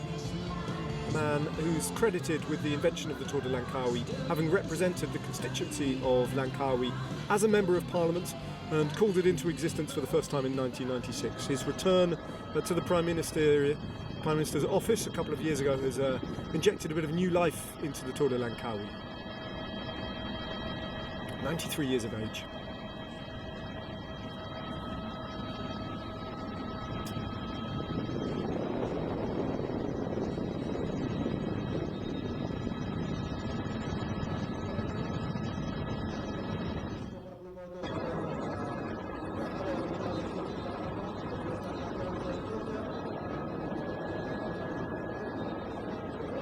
Well, it's all very pretty, and now we go back to one of the motos. It looks to me like that might be at the back of well, certainly of a group.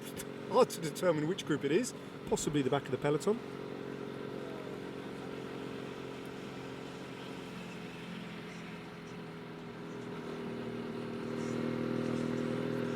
And I'm reluctant to guess, frankly, which group we're looking at. There is a red jersey there from one of the Androni riders, visible. St George rider in this group, I think further up, towards the front of the race. I would expect to see at least two jerseys, though, if we're looking at the front group, or one of the front chase groups, so to speak, from the Terengganu TSG team. Because I think that Carlos Quintero and Drew Morey are both there. Both eyeing up the possibility of a stage win. The yellow jersey disappeared completely from view. So too has have the big sprinters' favourites for now. Hopefully, when as I say, when the race gets down into the flat roads and they run into Kuala Lumpur, we'll be able to pick out some of these faces and names and riders for you.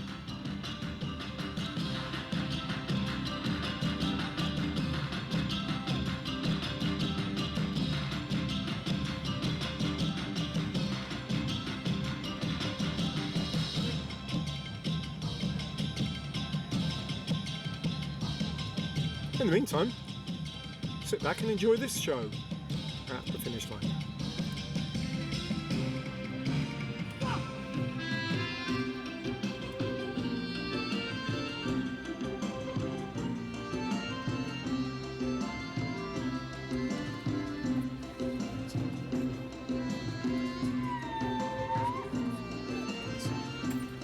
The reason that we are getting no pictures from the motorbikes at the moment is that the roads on the descent from the top of the climb are too narrow, so the commissaires are holding the motorbikes where they are and they can't pass the riders. It is phenomenally difficult for a motorbike to negotiate its way ahead of the more agile road bikes, which are able to go down these narrow roads much quicker.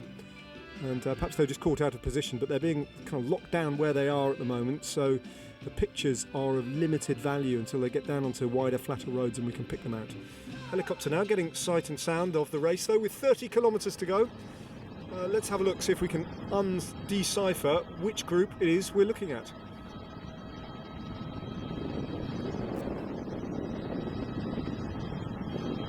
And there's the yellow jersey, Evgeny Fedorov. Now, where is he? He has no teammates around him. That's significant, and he is fighting, battling hard to get across to, well, somewhere, unless he's right at the front of the race, but I didn't see him go over the top of the climb. There he is. He's latching onto that group we were just looking at. So he's recovered his position, and it looks like these groups are beginning to swell in size now.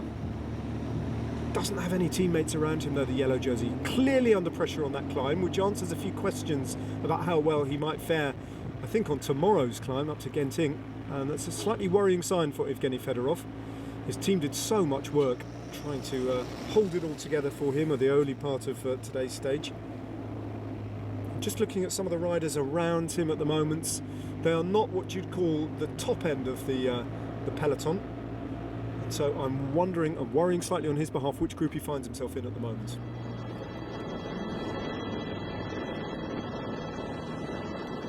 Well, that was a key rider to locate. Who else can we spot?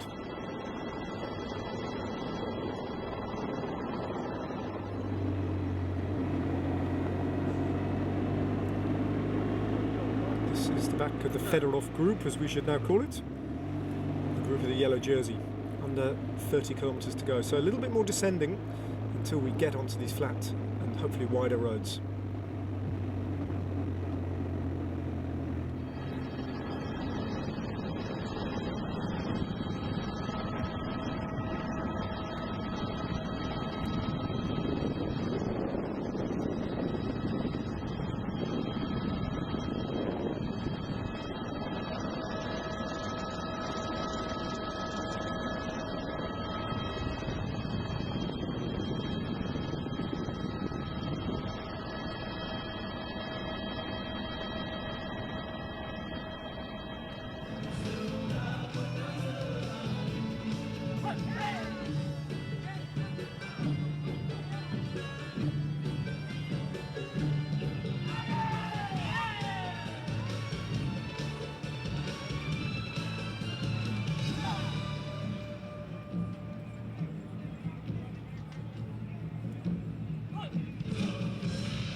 Well, when we do get there, it is a fairly straightforward run into the finish line. None of the technicalities that so disrupted NTT's sprint yesterday.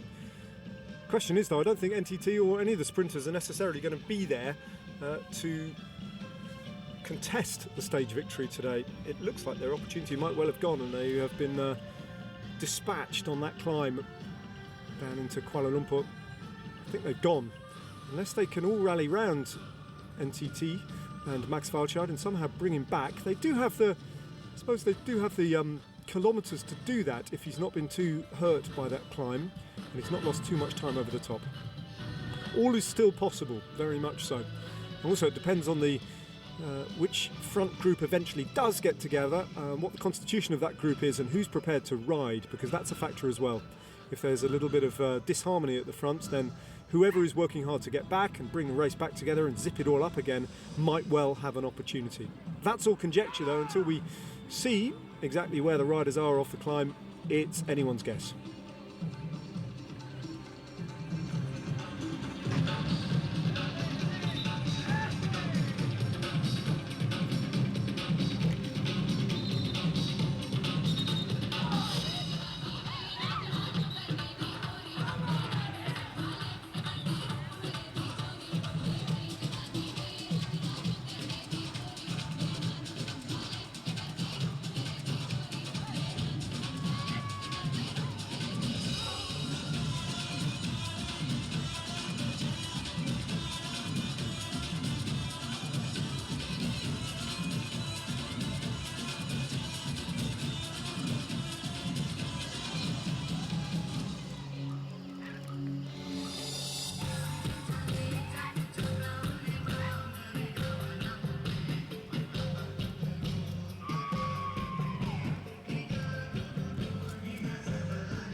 Okay, now that is a much bigger looking group that the helicopter has picked out now, which I've just been saying.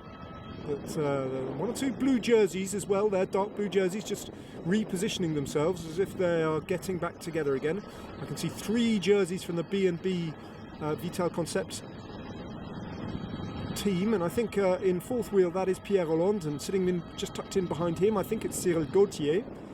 Whether that's the front group, I mean it should be, given the nature of those 2 riders. They should have made it into the front selection, and I'm assuming that that is the front group.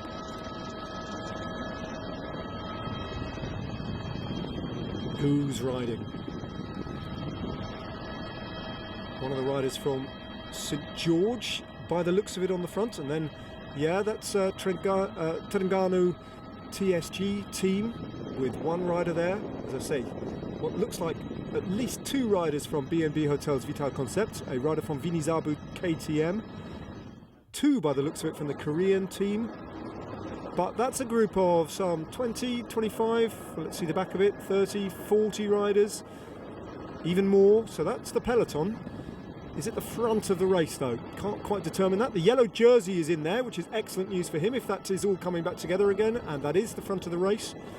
Other than that, hard to see where the blocks of teams are. Looking for a solid line of blue jerseys would clearly suggest that NTT might well have Max Walscheid still in the mix. But there's a lot of effort being expended at the front by one rider, I think from St George Continental team.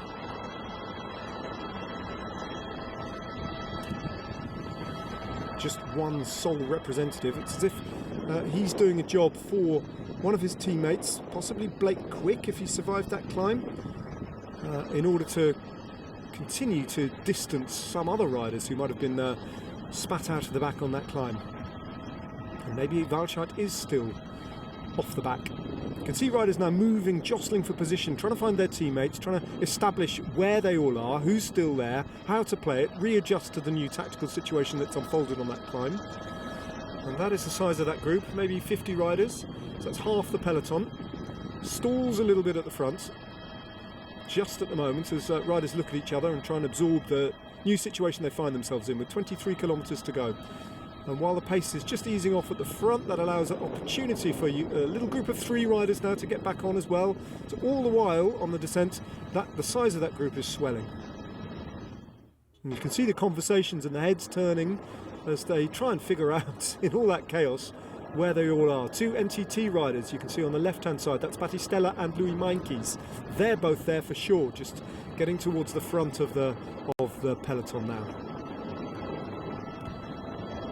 Still curious to know where, if there are any riders in front of this group, or whether or not that is the front of the race.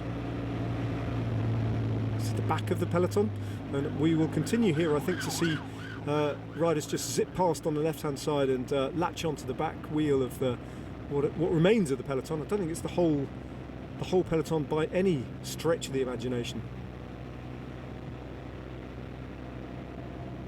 40 or 50 riders at best.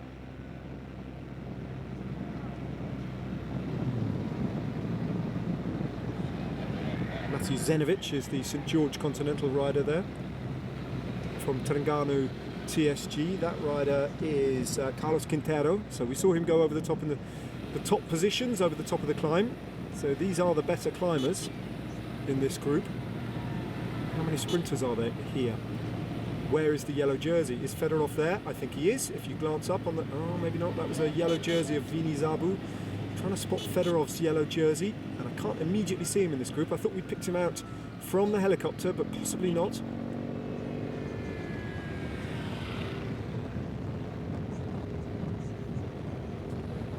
Well, it's all fun and games, isn't it? Trying to unpick a bike race as fluid and dynamic as this and try and figure it all out. We understand that Riley Field is still ahead of two chasers, possibly, and they are 1 minute and 5 ahead of the main group. In turn, now, here we are.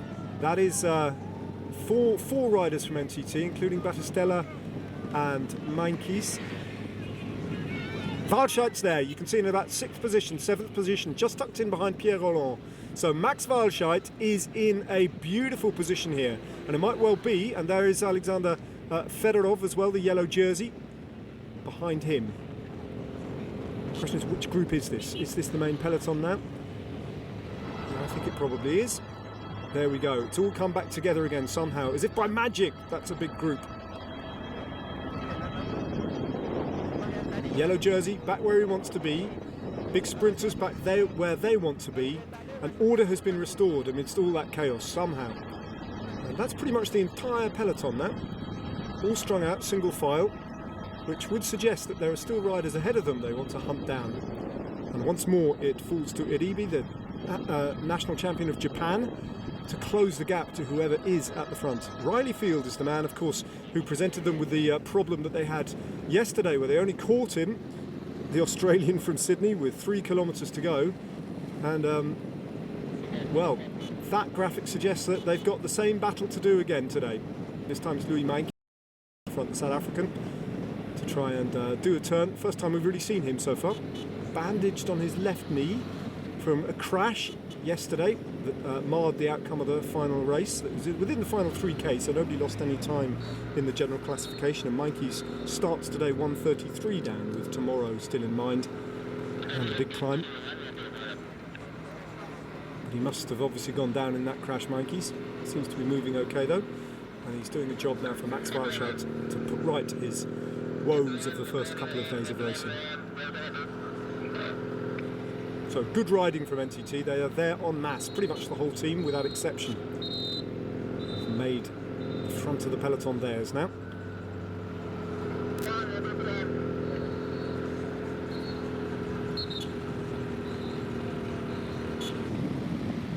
It'd be nice to get a little view of Riley Field if we can, if he's on his own.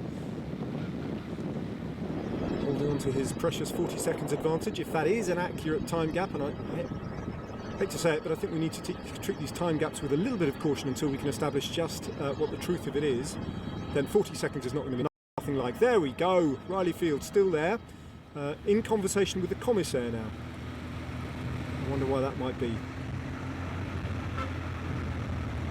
What that time gap is. So he's hung on over the top to a gap, hasn't been caught on the descent just yet, but the chances are he will be caught this time, just like he was caught yesterday, and he might be caught quite a bit earlier as well. If he's only got 40 seconds and NTT continue to ride in the way that they are riding, then it ain't going to be long before Riley Field, I think, is swept up. The way they're riding suggests a couple of things really. They are really putting the hammer down NTT at the moment.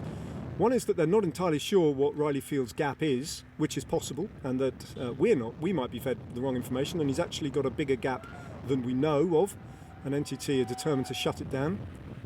Or that they know that one of the other big players, perhaps a Matteo Pellucci or a Luca Paccioni or indeed a Taj Jones, have been dropped off the back of the peloton and haven't made contact, and that they want to make sure that the pressure is on at the front of the race to prevent them getting back on. Both those interpretations are possible. Might even be a third interpretation in which they don't know either and they're just riding because it seems like the right thing to do. Not always is everything in a bike race fully explicable, and sometimes the directors sportifs in the cars are as much in the dark as the television viewers can be as well, to some extent. If they've lost radio contact as well a little bit on the descent, then they won't know either. And if in doubt, ride. That's probably the sensible thing to do. There's a graphic that suggests that the gap is just under a minute with 20k to go, which shouldn't need perhaps the full-on effort that NTT are devoting to it right now. So I wonder if they know what the standings are, and it adjusts again back down to 26 seconds.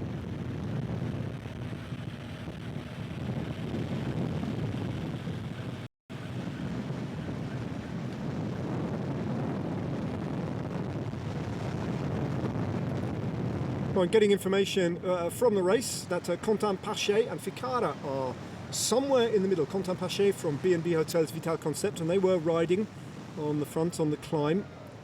So there is a little group of 2 riders in between the peloton and the lone rider at the front, who you can see there, Ryan Field.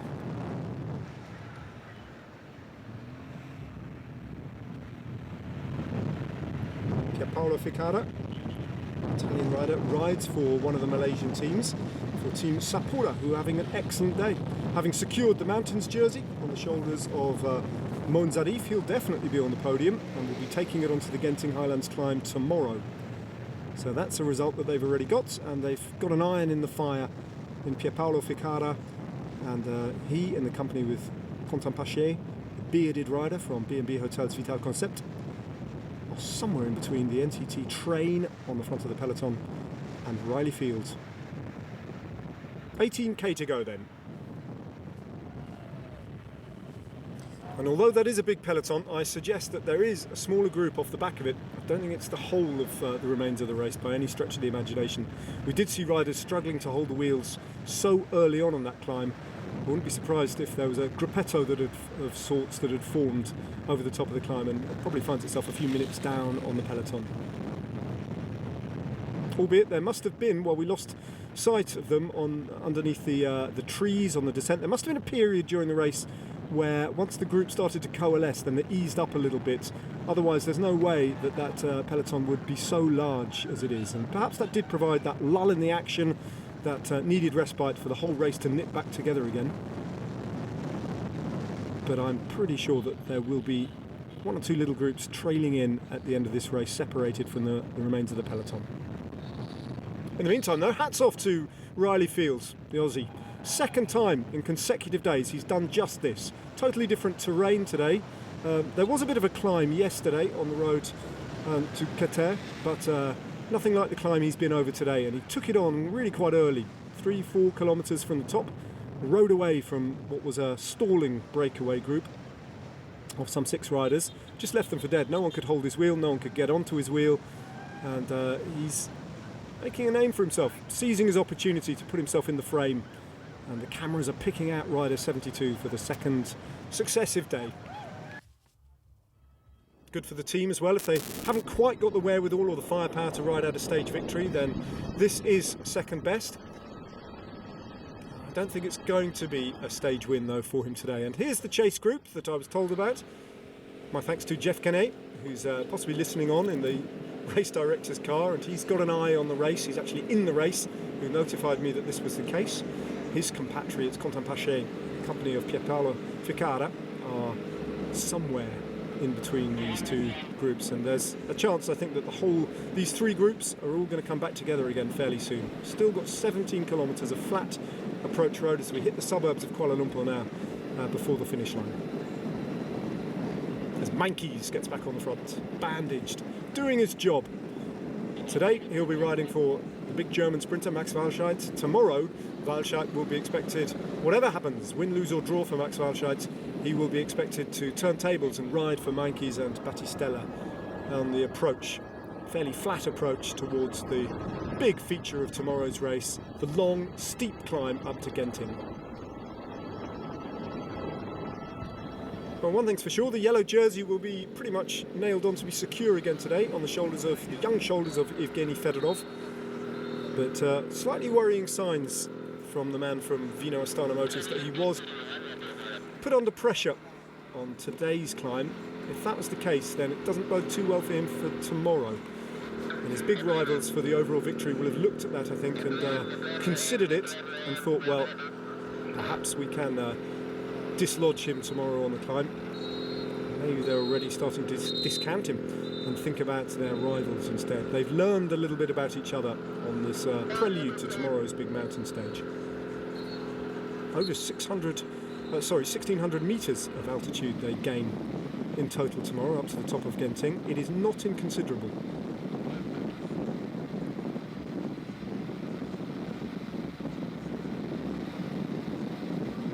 And it's steep as well. The final kilometre of today's climb was quite steep. Genting is much more like that the whole way up.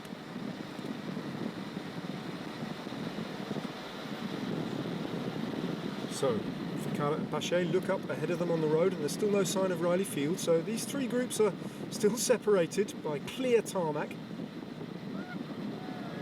The race stabilising for the first time since they hit the foot of that climb and it bust apart.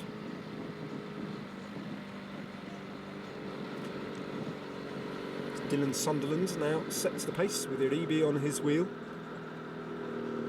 I'm impressed by Sunderland. He's looked very strong, one of the stronger of the domestiques from NTT. And then Battistella, who is a super talent, the under-23 World Road Race champion, the Italian who sits level in seconds and minutes with Louis Mankies in a joint leadership role, I'm pretty sure, within NTT for the general classification. Good to see Pierre Roland as well, taking a prominent position with a couple of teammates from B&B Hotels Vital Concept towards the front. There's the yellow jersey of Fedorov. He's got one or two teammates around him now. He was a little bit isolated before. Perhaps that was a function of the amount of work that they have done on the front as well, controlling the race both yesterday and today. But when they hit the climb, they had nothing more to offer, his domestiques, and they dropped away pretty rapidly. But now he's got two riders to protect him. So 14 kilometres to go now.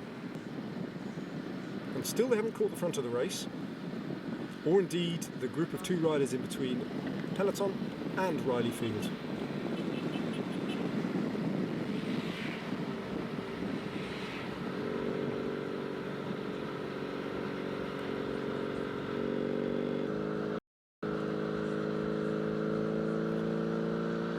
There's no immediate threat to the general classification Riley Field. He's 1 minute 29 down, but the gap is under a minute. So if a race were to finish now, he wouldn't actually take the jersey from Fedorov, but he would propel himself up the standings. Still think that's the unlikeliest of the scenarios though, with Meintjes moving to the front again and taking over. So he's getting the help of Sunderland, Ltdl and Meintjes is Max Walscheid at the moment. Those three riders through and off as a little three-man team time trial on the front for NTT. Holding on though, isn't he, Riley Field? If those time gaps are to be believed, it's not changed over the course of the last 7 or 8 kilometres. Still got 55 seconds. What a talent. Hugely strong rider. And a lot of this will be about the timing of the season as well. Australasian and Oceanic riders tend to peak at this time when the racing season down under comes to its climax. Of course, the Herald Sun Tour finishing today as well, with victory going to the Australian Jai Hindley. And that will have something to do with the fact that Riley Field is in such good nick at the moment, and some of these riders are just blowing the cobwebs away.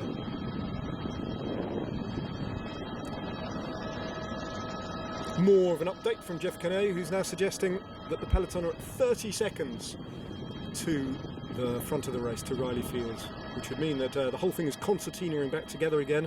And if that's the case, then Pache and Ficada can't be about 10 seconds in front of the peloton. I'm pretty sure we'll see them fairly soon being caught and swept up. Japanese national champion, Iribe. Very honest in an interview he gave yesterday about how much he still has to learn, or feels he has to learn, about his role within a World Tour team. And his role is very clearly defined. Race, get on the front and do what you have to do. Now, Field has been caught, so 3 riders at the front. We understand about 30 seconds ahead, a little bit less perhaps by now. And Riley Field has been caught, and will try and just hold on for as long as he can to the wheels here of Ficada and Pache. But he looks a little bit beaten now, Field. Yesterday he was caught with 3 kilometres to go. Today it's with 12 to go.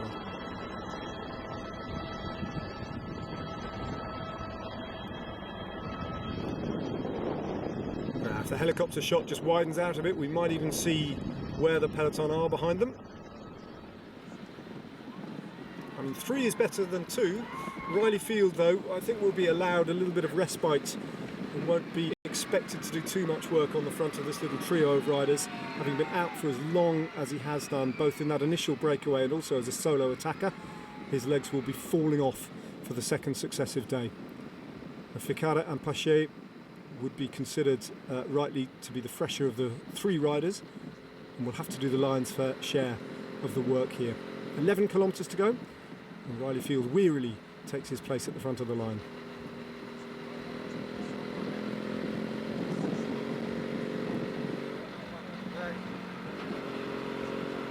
Well, the commissaires haven't ordered the camera bike away yet. He's just sitting on the back wheel of this group of 3.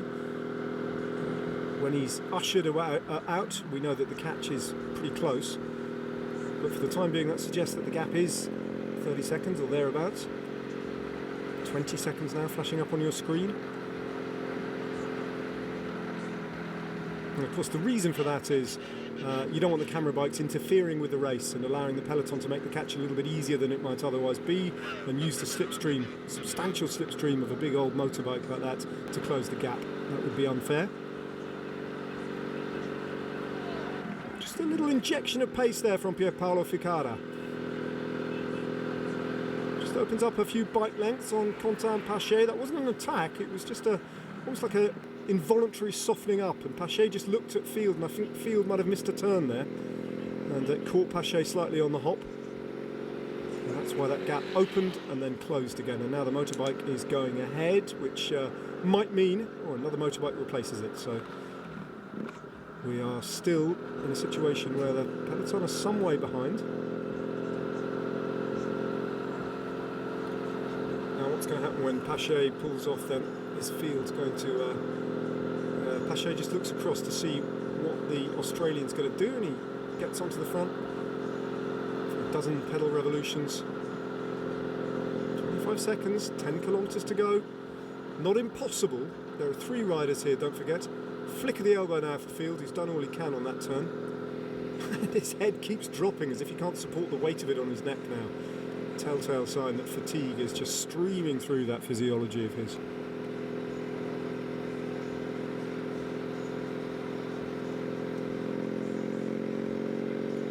This time there is a big concerted effort from NTT. 3rd time lucky for them. Completely misreading the situation and being bluffed into getting it horribly wrong on stage 1 into Kuching on the island of Borneo, the state of Sarawak. And then yesterday, well, they kind of got it right, but in the end they got it wrong.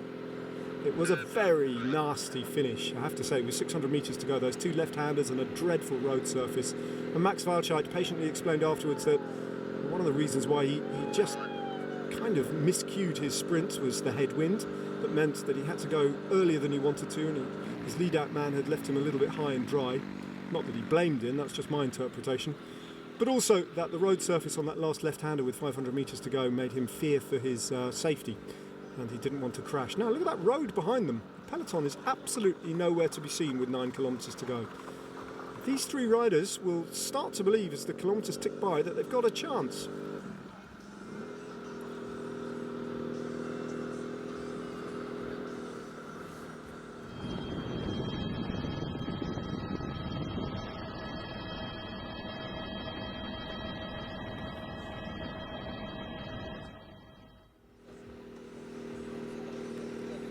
They're all roughly at the same point in the general classification. Quentin Paché and Ficada both 133 down, 129 in the case of Riley Field, who's opened his account in the King of the Mountains competition, and I wonder if that might be the focus of his ambitions for the rest of the Tour de Langkawi now. Seems precisely that kind of rider in this kind of a race who could make a real tilt at that jersey. Won't be today though. Of course, Monzarif has secured the jersey for Team Sapura, who have an iron in the fire here in Pierpaolo Ficada as well for a possible stage win. It's still odds very, very heavily stacked against them, but all the while that the peloton can't see them on these long, straight boulevards, dual carriageways, they have a chance. However, these are nightmarish roads for a lone breakaway. Long, straight, wide, perfect roads to organise a chase like this, as you can see NTT are doing.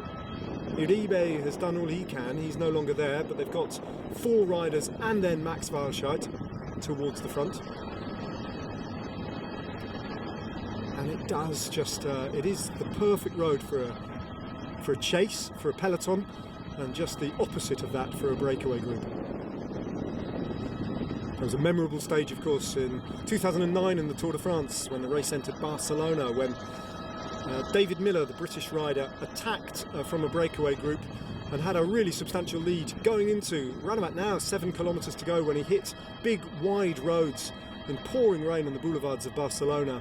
And from that moment on, he knew that he had no chance because of the nature of the roads. On twisty, narrow roads where he's out of sight and can use all his technique and his road handling skills, then it levels itself out against the peloton. But on dual carriageways like this, it's just perfect to hunt down a breakaway.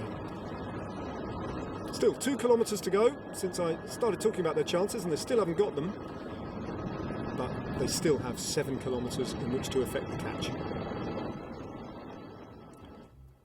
And they are just working as a team, these riders, even though according to that graphic they've only got 18 seconds, which would seem about right. We were told they had 30 seconds at around about 11k to go, so they're making heavy weather of the catch, but they will surely get them. Riley Field still got a last bit of fluid in his water bottle there. Reaching in his pocket perhaps for a little bit of energy from somewhere, and I think finding it empty. He is beginning to look like a rider who is running on empty, and an anxious little glance over his shoulder to see where everybody is in the race that is coming hard and fast from behind them.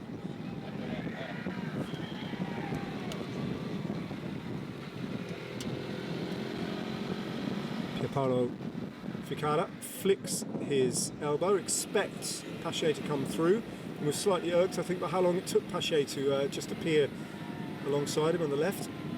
And then he fills in the gap that Field is left open. They understand that Field has got nothing left to offer here, really, as he shakes his leg out to try and avoid the cramp that is perhaps affecting him now. The Frenchman and the Italian are going to have to do almost all of the work between here and the finish line, depending on how long they survive.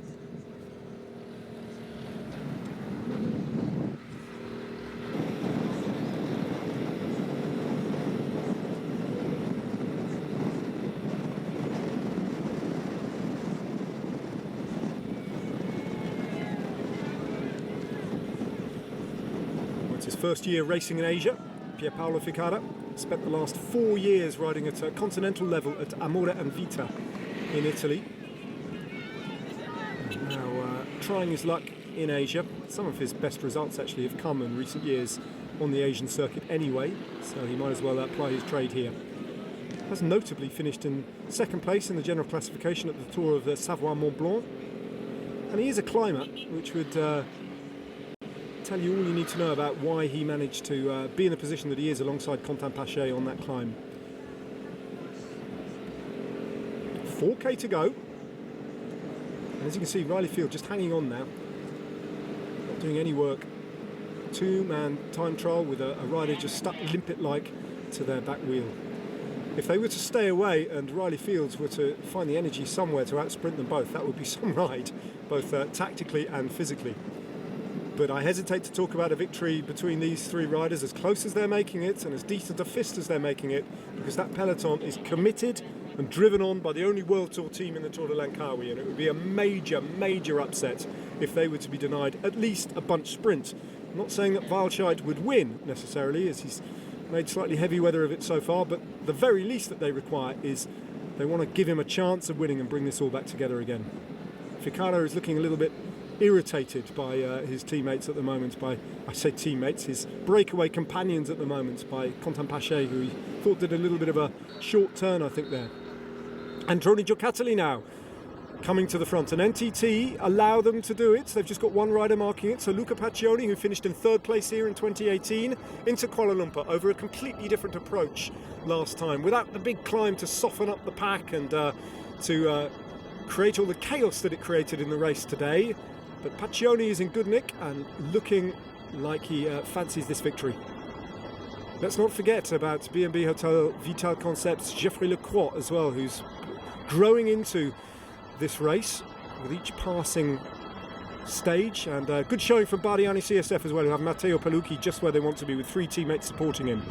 ARA, Pro Racing, Sunshine Coast, go to the front and commit, and that will tell you that Taj Jones is almost certainly there and feeling good, and he wants to make sure that this comes back together again. 3k to go, and they still haven't caught them, but there they are. And for the first time we see the whole race, or the whole of the front of the race at least, that matters in the same shot. And the three riders are going to be caught now within the last 2 kilometres, almost certainly. Just got 100 metres or so to close the gap, and it looks like ARA, Pro Racing, Sunshine Coast are going to be the team to do it.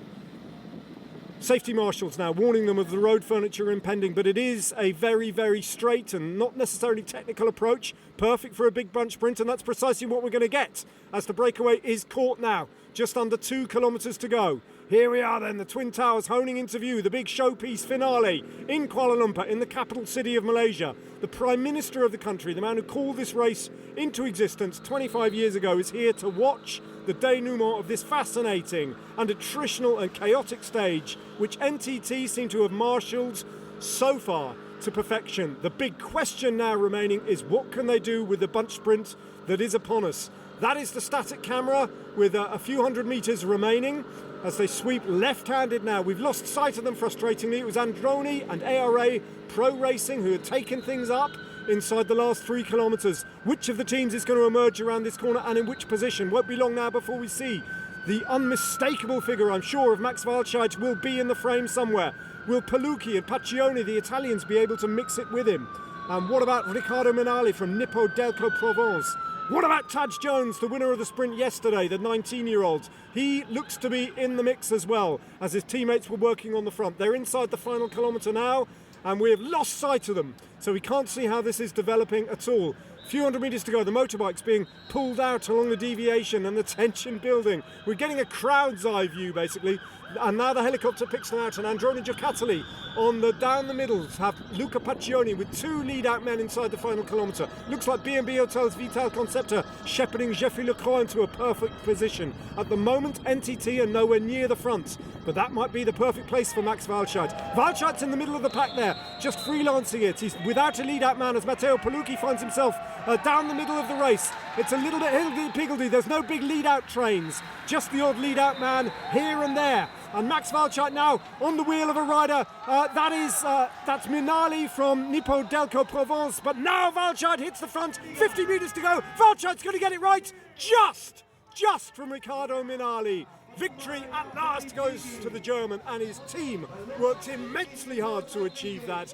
But there was no doubt in the end that he got it right. Threatened by Minali, he had to come off the wheel of the Italian and power past him in the end. It was close, but he's done it.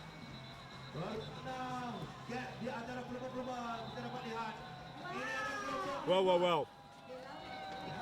Complex picture, a complex picture to unpick.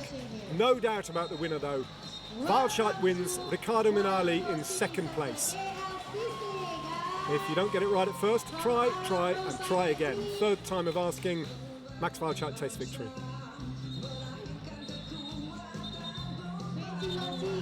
And all the excitement and the flurry of the bunch sprints. I didn't spot the yellow jersey crossing the line. There will be a little bit of a shake-up, I think, in the general classification by the time all the results come in, because that was a very small peloton that finally swept up those 3 riders and contested that bunch sprint. There's a shot of Pierre Roland, drinking deeply. He'll be wanting to refuel and just not hold on and think about tomorrow. B&B Hotel Vital Concept riders gearing up for a big day tomorrow where they want to try and clinch victory in the overall.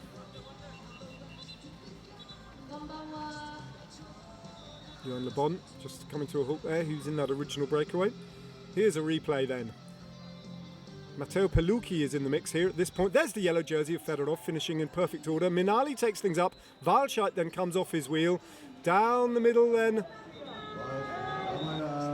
And pushed hard all the way. It looked like Ahmet Erkan was getting involved from support. A huge frustration from Minali, who thought he got it just right, but there was no answering the German horsepower in the end. Good ride from Ahmet Erkan to finish in third place.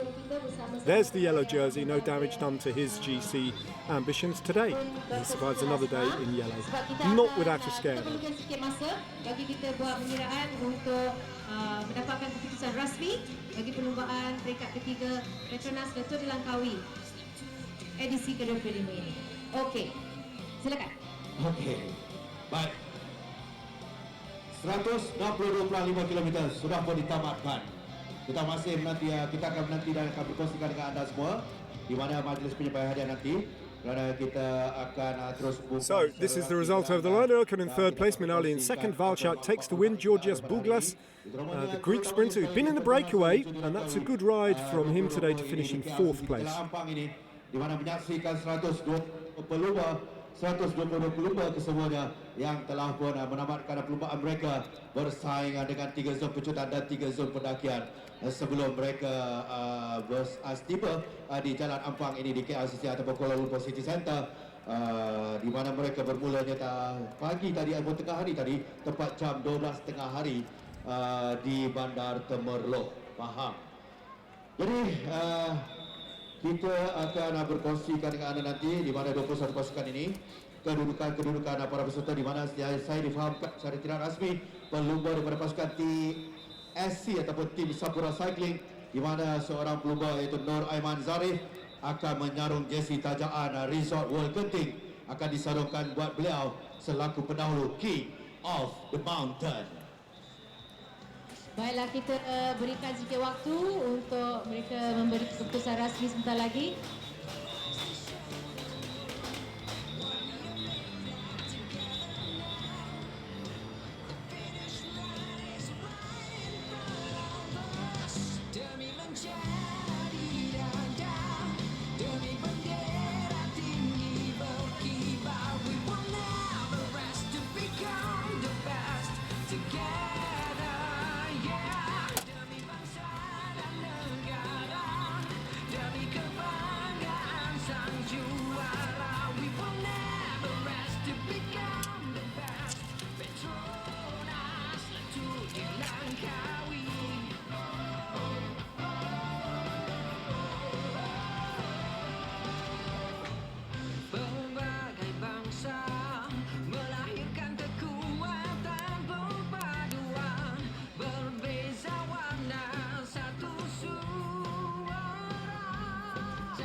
Demi lencana di dada, demi bendera tinggi berkibar, we will never rest to become the best together, yeah.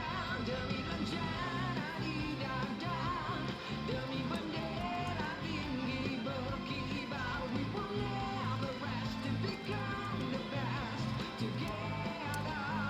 yeah. Demi bangsa dan negara, demi kebanggaan sang juara, we will never rest to become the best. Petronas Ltdl dilangkawi.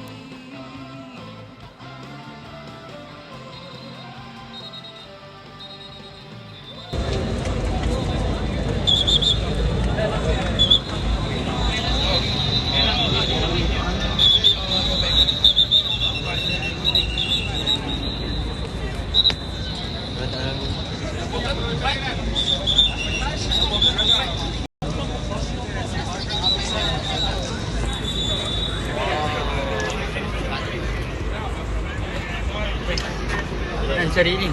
Ya.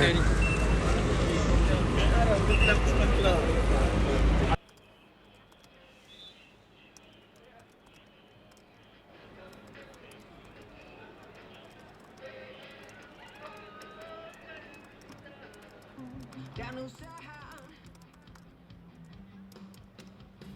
satu dunia menyaksikan tamasya penuh gemilang, mencari siapa sang juara. The time is now, the rise to show the world what we are made of together now. The finish line is right in front of us. Demi lencana di dada, demi bendera tinggi berkibar, we will never rest to become the best together, yeah.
bendera tinggi berkibar. We will never rest to become the best together. Yeah, demi mencari dada, demi bendera tinggi berkibar. We will never rest to become the best together. Yeah, demi bangsa dan negara, demi kebanggaan sang juara. We will never rest to become the best. Petronas untuk dilangkahi.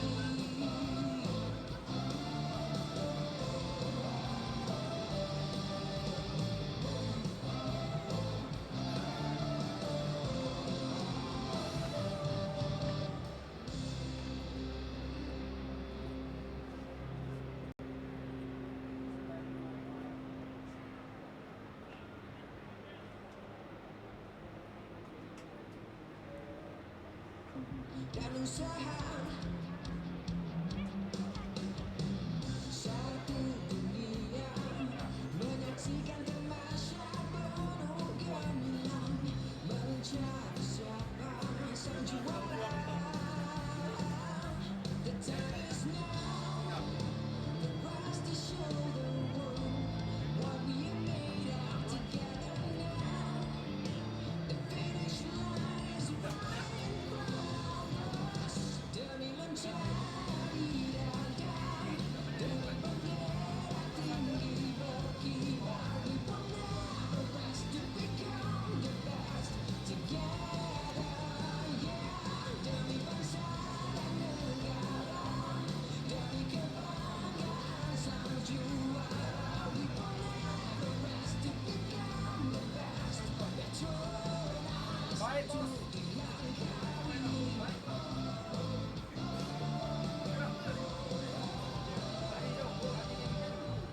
Berbagai bangsa melahirkan kekuatan perpaduan, berbeza warna satu suara. Time is now for us to show the world what we are made of together now. The finish line is right in front of us. Demi mencari dada, demi bendera tinggi berkibar. We will never rest to become the best together. Alright, kita beri tepukan kepada pelumba-pelumba yang berjaya menamatkan perlumbaan mereka ketiga. Welcome daripada Aisan dan juga arah Perusahaan Sunshine Coast. Welcome to Klcc. And welcome to our blue wagon. Ini sweeper. Sweeper pasukan perubahan Ltdl. Ya, Blue Okey. Wagon. Okey, dia sabtu semua.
Bujang tak bagi lintas jalan. Dia kata duduk kat sini dia dulu, relax dulu. Bagi broom jalan dulu, broom masih lagi kat situ.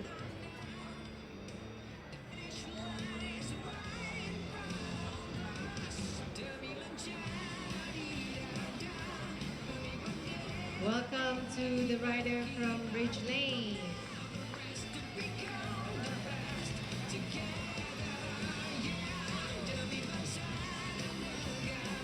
122 riders managed to finish the race for the third stage for Petronas Ltdl 2020 limited edition. And now we are all set for the prize giving ceremony. I'm waiting for the thumbs up from my floor manager now.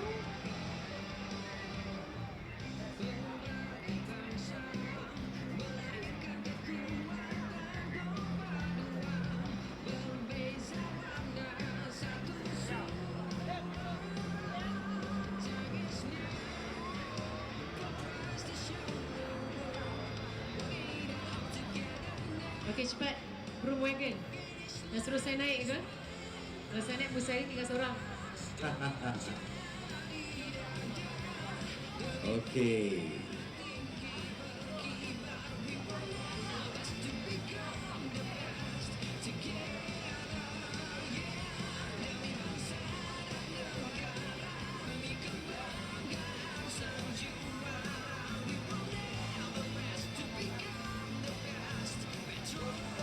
Baiklah hadirin saya hormati sekalian.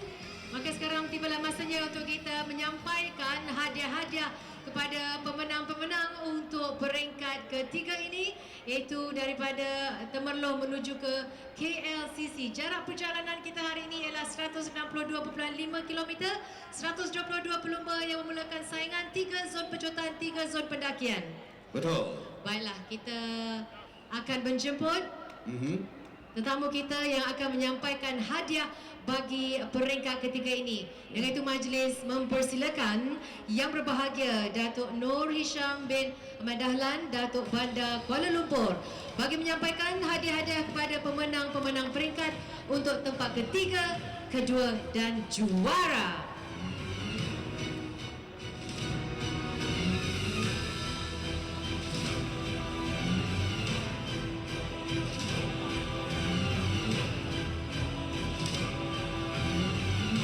Peringkat dipertandingkan untuk edisi ke-25 Petronas Ltdl Langkawi 2020. Alright. Kita punya Datuk Bandar dah bersedia di atas pentas. Baiklah, kita mulakan dengan tempat ketiga. Third place for the third stage Petronas Ltdl Langkawi 2020. Please give this rider a big round of applause from Team Sapura Cycling, Ahmad Orkan. He is also the champion for Turkish rider here. Ya. Pelumba kebangsaan Turki untuk acara jelajah berbasikal. Ya. Selaku juara kebangsaan bagi negara beliau iaitu Turki, beliau adalah national champion. Turkish champ. He's definitely have made a promise that he's going to make sure that he will win a stage. Ya. Ahmad Orkan, pelumba daripada Turki. Hadirin yang saya hormati sekalian. Tempat ketiga, peringkat ketiga. Baiklah, kita beralih ke tempat kedua. Second place for the third stage, Petronas Ltdl Langkawi 2020 from the team Nepo Dago Provence, Ricardo Minali.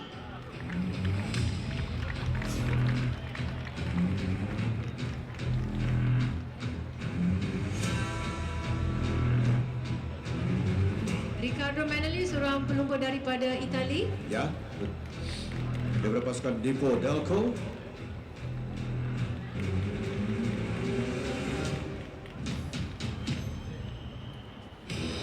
Congratulations to the rider Ricardo Minali. Baiklah, tibalah kita kepada juara untuk peringkat ketiga ini. The champion for the third stage, Petronas Ltdl Langkawi 2020. Please welcome this rider from the Pro Tour team, NTT Pro Cycling Team, Maximilian Valchel. Yes, standing tall at 2 meters high. 2 meters high. Maximilian Resha. Bagi tadi kita sempat menemu ramah dengan Max. He was very humble. Yeah. He did not want to be too ambitious. Yeah. He said he will just like observe and try to push himself, and all the teammates will just try to give the best. Ya. So, hari ini dia di tempat yang pertama. Yes, Maximilian Vulture from NTT Pro Cycling Team. Congratulations to the stage winners for the third stage. Petronas Ltdl 2020. Yes, NTT Pro Cycling Team. Big win today.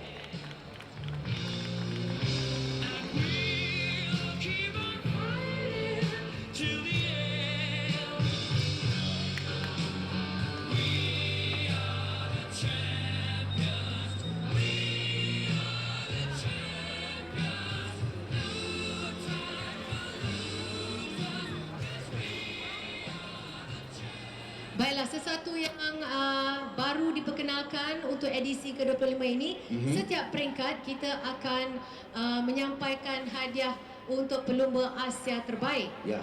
Best Asian Rider for Best every Asian stage. Masih lagi kita mempersilakan yang berbahagia Datuk Nur Hisham bin Ahmad Dahlan, Datuk Bandar Kuala Lumpur untuk menyampaikan hadiahnya. Ya, kita terus jemput sekali lagi yang berbahagia Datuk Nur Hisham untuk menyampaikan hadiah kepada Best Asian Rider untuk peringkat ketiga. Ya. Okey. Baiklah. Ladies and gentlemen, the Best Asian Rider for this third stage, Petronas Ltdl 2020. Please welcome this rider from Indonesia, from PGN, Ltdl Novardianto. Novardianto. Beliau memakai jersey selaku National Champion Indonesia, selaku juara kebangsaan Indonesia, mewakili pasukan PGN Tahniah juga dari Indonesia. Ltdl Novardianto. Terima kasih kita ucapkan pada yang berbahagia Datuk Nur Hisham kerana sudi menyampaikan hadiah untuk ketiga-tiga pemenang peringkat dan juga pelumba terbaik Asia untuk peringkat ketiga Petronas Ltdl Langkawi 2020. Baiklah hadirin yang saya hormati sekalian, tibalah masanya untuk kita menyampaikan pemegang-pemegang jersey setakat peringkat ketiga ini. And now we are going to see who is going to receive the jerseys as of the third stage Petronas Ltdl Langkawi 2020. And for that, let's start with the white jersey, Best Asian Rider as of the third stage. Ya. Untuk itu majlis mempersilakan Yang Berusaha Dr. Tan Chi Pin, Ketua Akauntan Kementerian Belia dan Sukan Malaysia untuk menyampaikan jersey putih tajaan Kementerian Belia dan Sukan. Yes.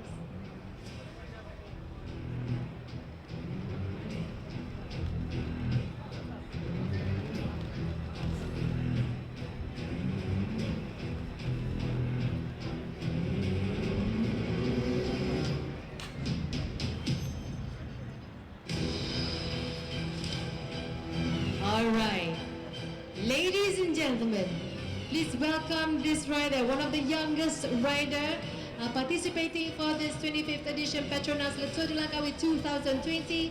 Let's welcome this rider from Vinyo Astana Motors, Yevgeny Fedorov. 19 years old, a very young, talented, powerful rider. Ya. Pasukan Vinyo Astana Motor adalah pasukan pembangunan bagi pasukan Astana. Ya, betul. Berpangkalan dari Kazakhstan. Sempena nama Vino ini adalah pelumba yang pernah menangi sukan Olimpik gold medal, di mana pelumba ini adalah Alexander Vinokurov. Inilah Vino yang diceritakan kepada anda, berkongsikan kepada anda. Nama Vino ini adalah sempena Alexander Vinokurov yang menangi pingat emas di sukan Olimpik.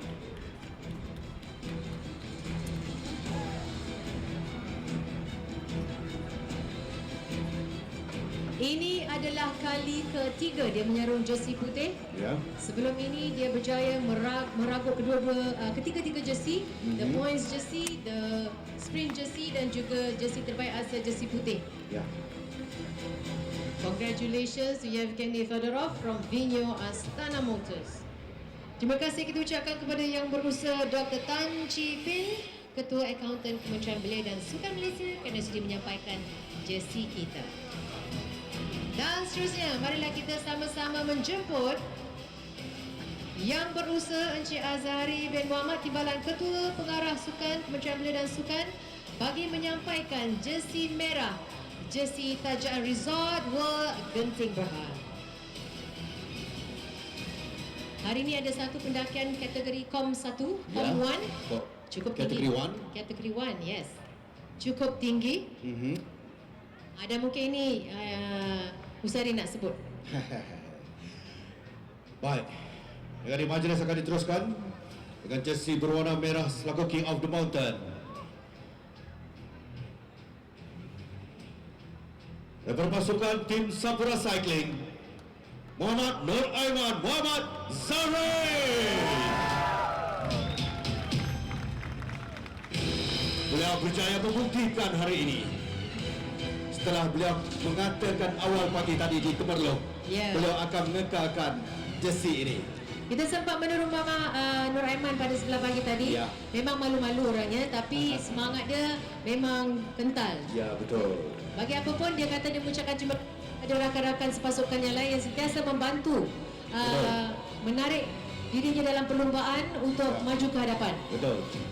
Jadi tahniah sekali lagi Nur Aiman Zarif dari Sapura Cycling Team. Satu-satunya pelumba Malaysia dalam pasukan Sapura. Ya, betul. Tahniah Nur Aiman, semoga besok dapat mengekalkan jersey merah tajaan Resort World Genting ini. Terima kasih kepada Yang Encik Azhari bin Muhammad, Timbalan Ketua Pengarah Sukan Kementerian Belia dan Sukan Malaysia. Bagi Chan Aiman tangkap gambar kat podium sekejap. Ya, tahniah Aiman. Tibalah masanya untuk kita menyaksikan siapakah yang bakal menerima jersey hijau, jersey points tajaan Petronas, the green jersey. Dengan itu majlis dengan segala hormatnya menjemput yang berbahagia Datuk Hashim Wahir, CEO KLCC, untuk naik ke atas pentas.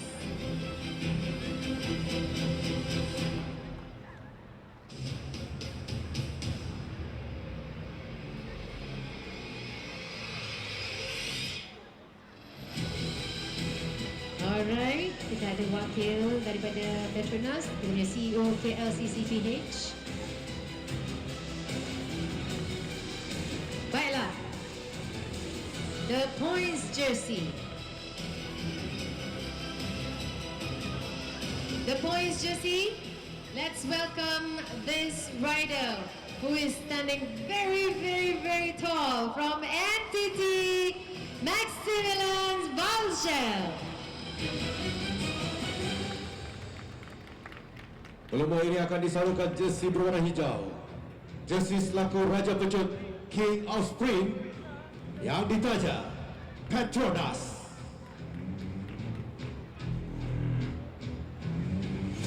Memang cukup tinggi dia. Ya. When I stand next to him, I look like a midget. I'm tiny. But all the riders, banyak dia punya macam kriteria dia orang lah. Kalau sprinter tu kadang dia orang sangat tinggi. Climbers tinggi. Yang tinggi biasa sprinter. Sprinter tinggi sebab kaki panjang. So dia punya sekali kayuh dia jauh pergi kan. Kalau climber tu kecil-kecil orangnya. Ringan-ringan. Skiri. Kiki kalau dekat basikal dia dekat seat dekat mana? Dia punya seat dekat bahu I. Punyalah tinggi. Very high. Dia punya seat. Congratulations once again to Maximilian Valschel from NTT Pro Cycling Team. Terima kasih kepada yang berbahagia Datuk Hashim Wahir kerana sudah menyampaikan jersey hijau tajaan Petronas, the sprint jersey. Baiklah.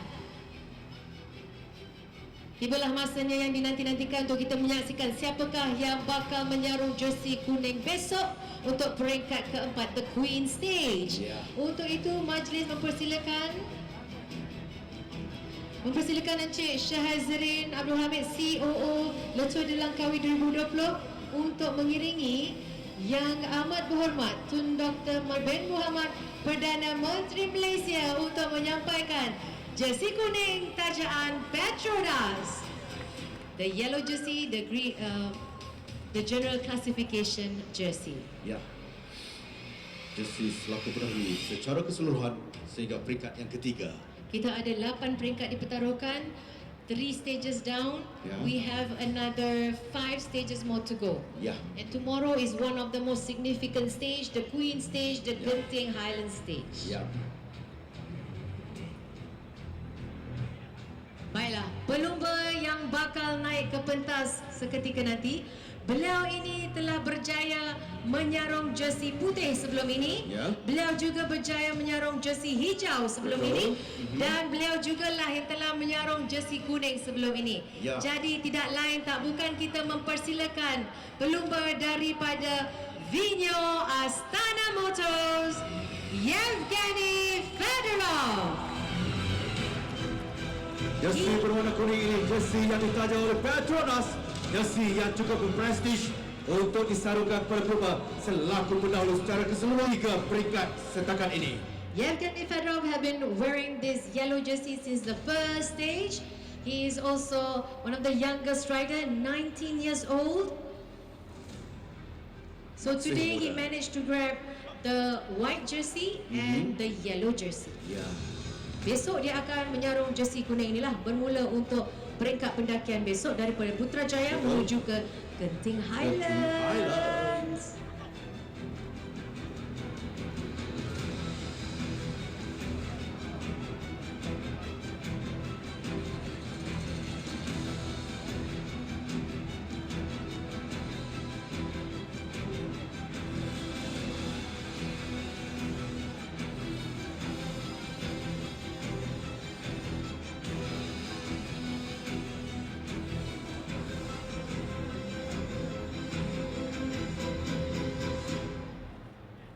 Congratulations once again, Yevgeny Fedorov from Vinyo Astana Motors. Semua ada iringan ditaja oleh Fama. Terima kasih Fama, belilah barangan tempatan, produk tempatan kita. Oh, dan juga pula daripada Dewan Bandar Kuala Lumpur bagi ke semua pengguna untuk selaku pendahulu dalam setiap kategori jersey yang disarungkan kepada pelumba-pelumba. Hands up Yevgeny, hands up, yes. Happy face, smile, smile. Susah nak tunjuk dia. Okey, kita jemput Nur Aiman Zarif. And on. Pelumba daripada Sapura dan juga NTT untuk bergambar di atas podium kita. Once again, congratulations to the jersey holders as a third stage. Petronas Ltdl 2020, the 25th edition. Okey, sebentar kita nak tangkap gambar lagi dengan kita punya asyura kita.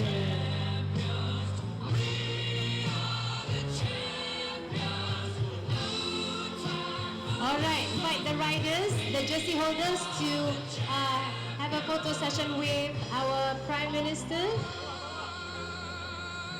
and with the rest our VVIPs.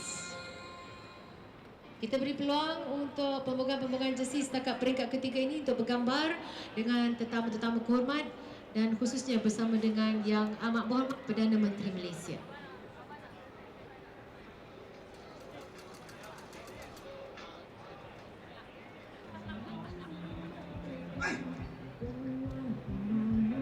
Dan usaha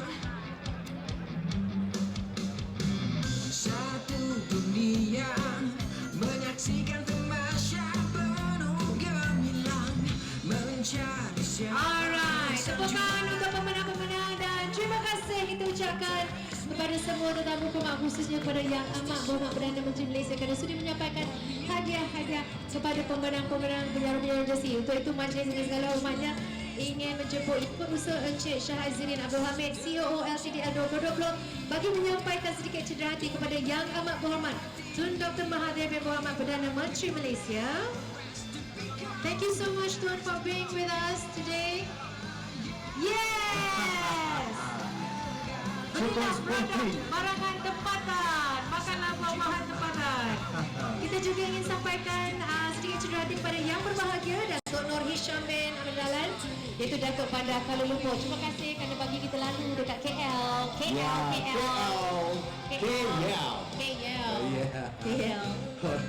Thank you so much, Tun. Thank you to our Datuk Bandar, to our Mayor.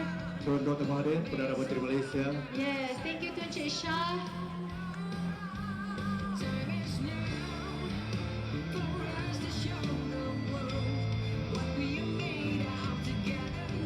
Okay, at the same time, I'd like to say thank you to each and every one of you who have made it this third stage possible. Terima kasih kepada semua yang berada di KLCC, di pekarangan KLCC ini. Terima kasih kepada penaja-penaja kita Petronas, kepada Resort World Genting, MMC, KLCC, Putrajaya Holdings. Akhir kata dari saya, Tika Mutusukan Negara Sahut Cabaran Dunia Majukan sedang berpasikal untuk Malaysia. Baiklah, dengan ini kita akan berjumpa besok pada peringkat yang keempat di mana Queen Stage kita ini genting halim nanti kita, dan di mana pelumba 122 pelumba kesemuanya 21 pasukan yang akan berada di Putrajaya di hadapan Perbadanan Putrajaya besok untuk memulakan peringkat yang seterusnya, peringkat yang keempat, peringkat yang dinanti-nantikan. Dan dengan ini saya Musari Musa, jumpa lagi, kita jumpa besok peringkat yang keempat. Assalamualaikum warahmatullahi wabarakatuh. Kita jumpa besok.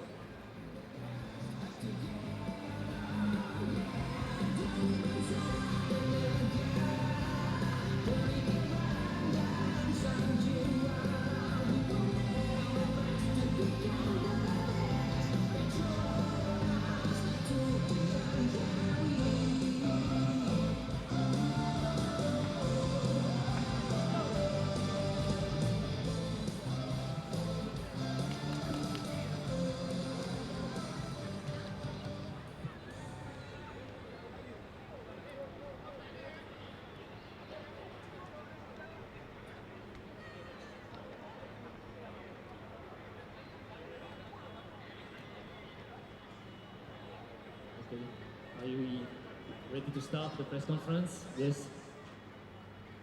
When Max is done with his shoes. Max, you see the scenery, you see the towers. It was worth waiting for stage 3 for winning. Yeah, I think it's an incredible atmosphere here and super nice podium, and I'm just very glad to stand on the top step today. Can you describe how you built this victory? Because there was a hard climb before. I suppose you suffered a bit in the climb, and then you came back quite late to the breakaway. Yeah, we had several cards to play today, and in the end I felt good at the climb, but still got dropped a bit. And in the end we just showed a crazy good team effort. The guys completely believed in my performance, and we rode with everybody we had in the team, and we needed all our resources to bring back the group, and therefore I'm just super happy to finish it off like this. And how do you share those resources? Because your team is also here for riding GC, and how did you see the form of your teammates Louis Mintis and Samuele Battistella today in the climb? Yeah, it makes me really proud to see also Louis Mintis riding in front, because he's our GC leader, and today we also had to invest a little bit of his power, or actually a lot of his power, to bring back the group. Same as the last 2 days, but we're here as one team, and tomorrow I will support him as good as possible, and we go also for the GC with him. You won the crit, but this is your first stage win of Ltdl Langkawi. How many more to come? How many more to come? I don't know. I hope there's another one coming. But first of all, we go tomorrow for a GC stage, where we'll go into a support role, and afterwards I just try to go as fast as possible again on the finish line. And we are very confident that we have a good team here and that we can continue successful. What's your impression of Malaysia and Malaysians? Until now we see a very nice race, I think, and lots of interest in the race. So yeah, I think it's quite a big tour, and I'm proud to be a stage winner here. Are there questions for Max? Any question? Okay, thank you, Max. Evgeny, we have a translator today. Well, we have a translator every day, but a very good one today. How difficult was it in the climb? Can you describe what happened to him when he had to come across to the main group?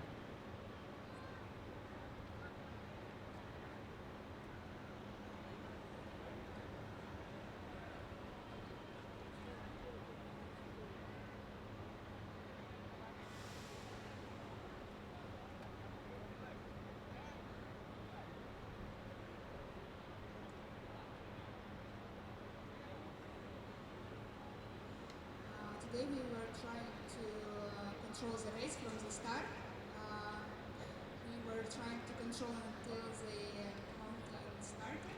Soon after the mountain started, after we passed the last mountain, so the sprinters team started to chase because they were needed for the stage victory. So the last part of the stage we were the last. 3 days in the yellow jersey for a very young rider. Can you tell us about his experience and how different it is to defend the jersey from everything else he has done in cycling before?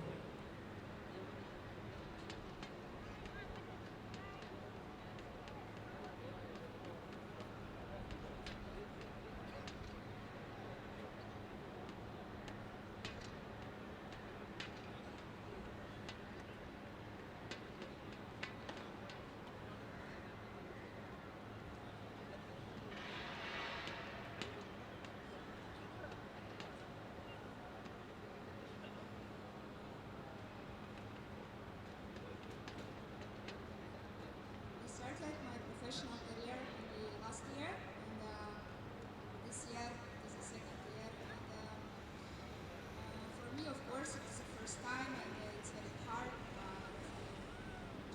My team is helping very well, so happy. It's an amazing experience for me. He's very young, but he already did the Tour de Caille last year. From knowing Genting, does he think he can retain the yellow jersey tomorrow?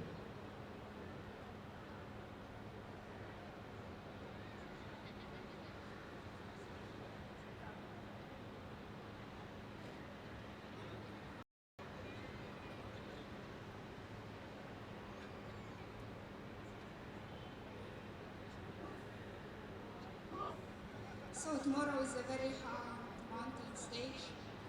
Maybe we have the leader from our team, the another one, because for him he is not a pure climber, and it will be difficult to save the jersey for tomorrow's stage. So he's not able to. Of course, he will try, but as a leader for the jersey. Is there a question for Evgeny? No?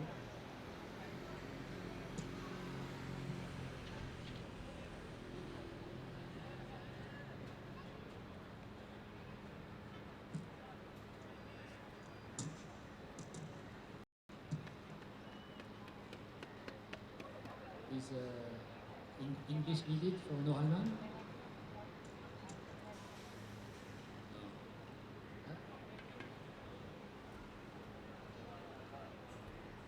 No. Cukup Melayu. Cukup Melayu. No, Melayu is okay. I asked the first question. You had the jersey, but you didn't win KOM before today. But having the jersey, was it confidence booster?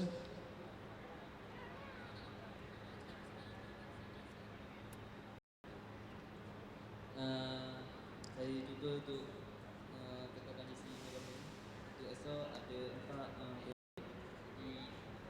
ada 5 KOM. So memang cuba lah dulu masa awal-awal tu untuk buat pecahan, dapatkan KOM 1, 2, 3 yang tepat tu, dan bila dapat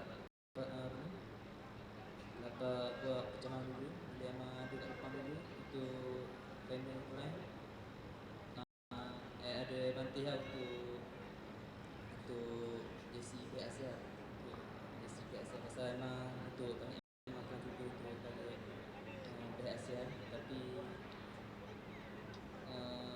ialah untuk esok cuba dulu buat yang terbaik, tapi memang pada sekarang sangat suka agak bagi memang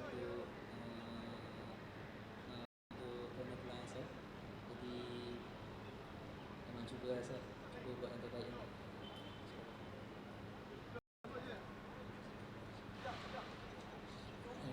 Tell me about tomorrow. Your teammate Figara was very good in the training today. Do you think he's a favorite for tomorrow? Is he the leader for Team Sapura? Untuk esok, saya team punya plan esok lah untuk dapatkan target untuk Yellow Jersey untuk dan juga menang stage esok, insyaAllah. Pasal memang ada target untuk dua rider daripada Team Sapura, memang betul-betul untuk random ni. So kalau tak ada apa-apa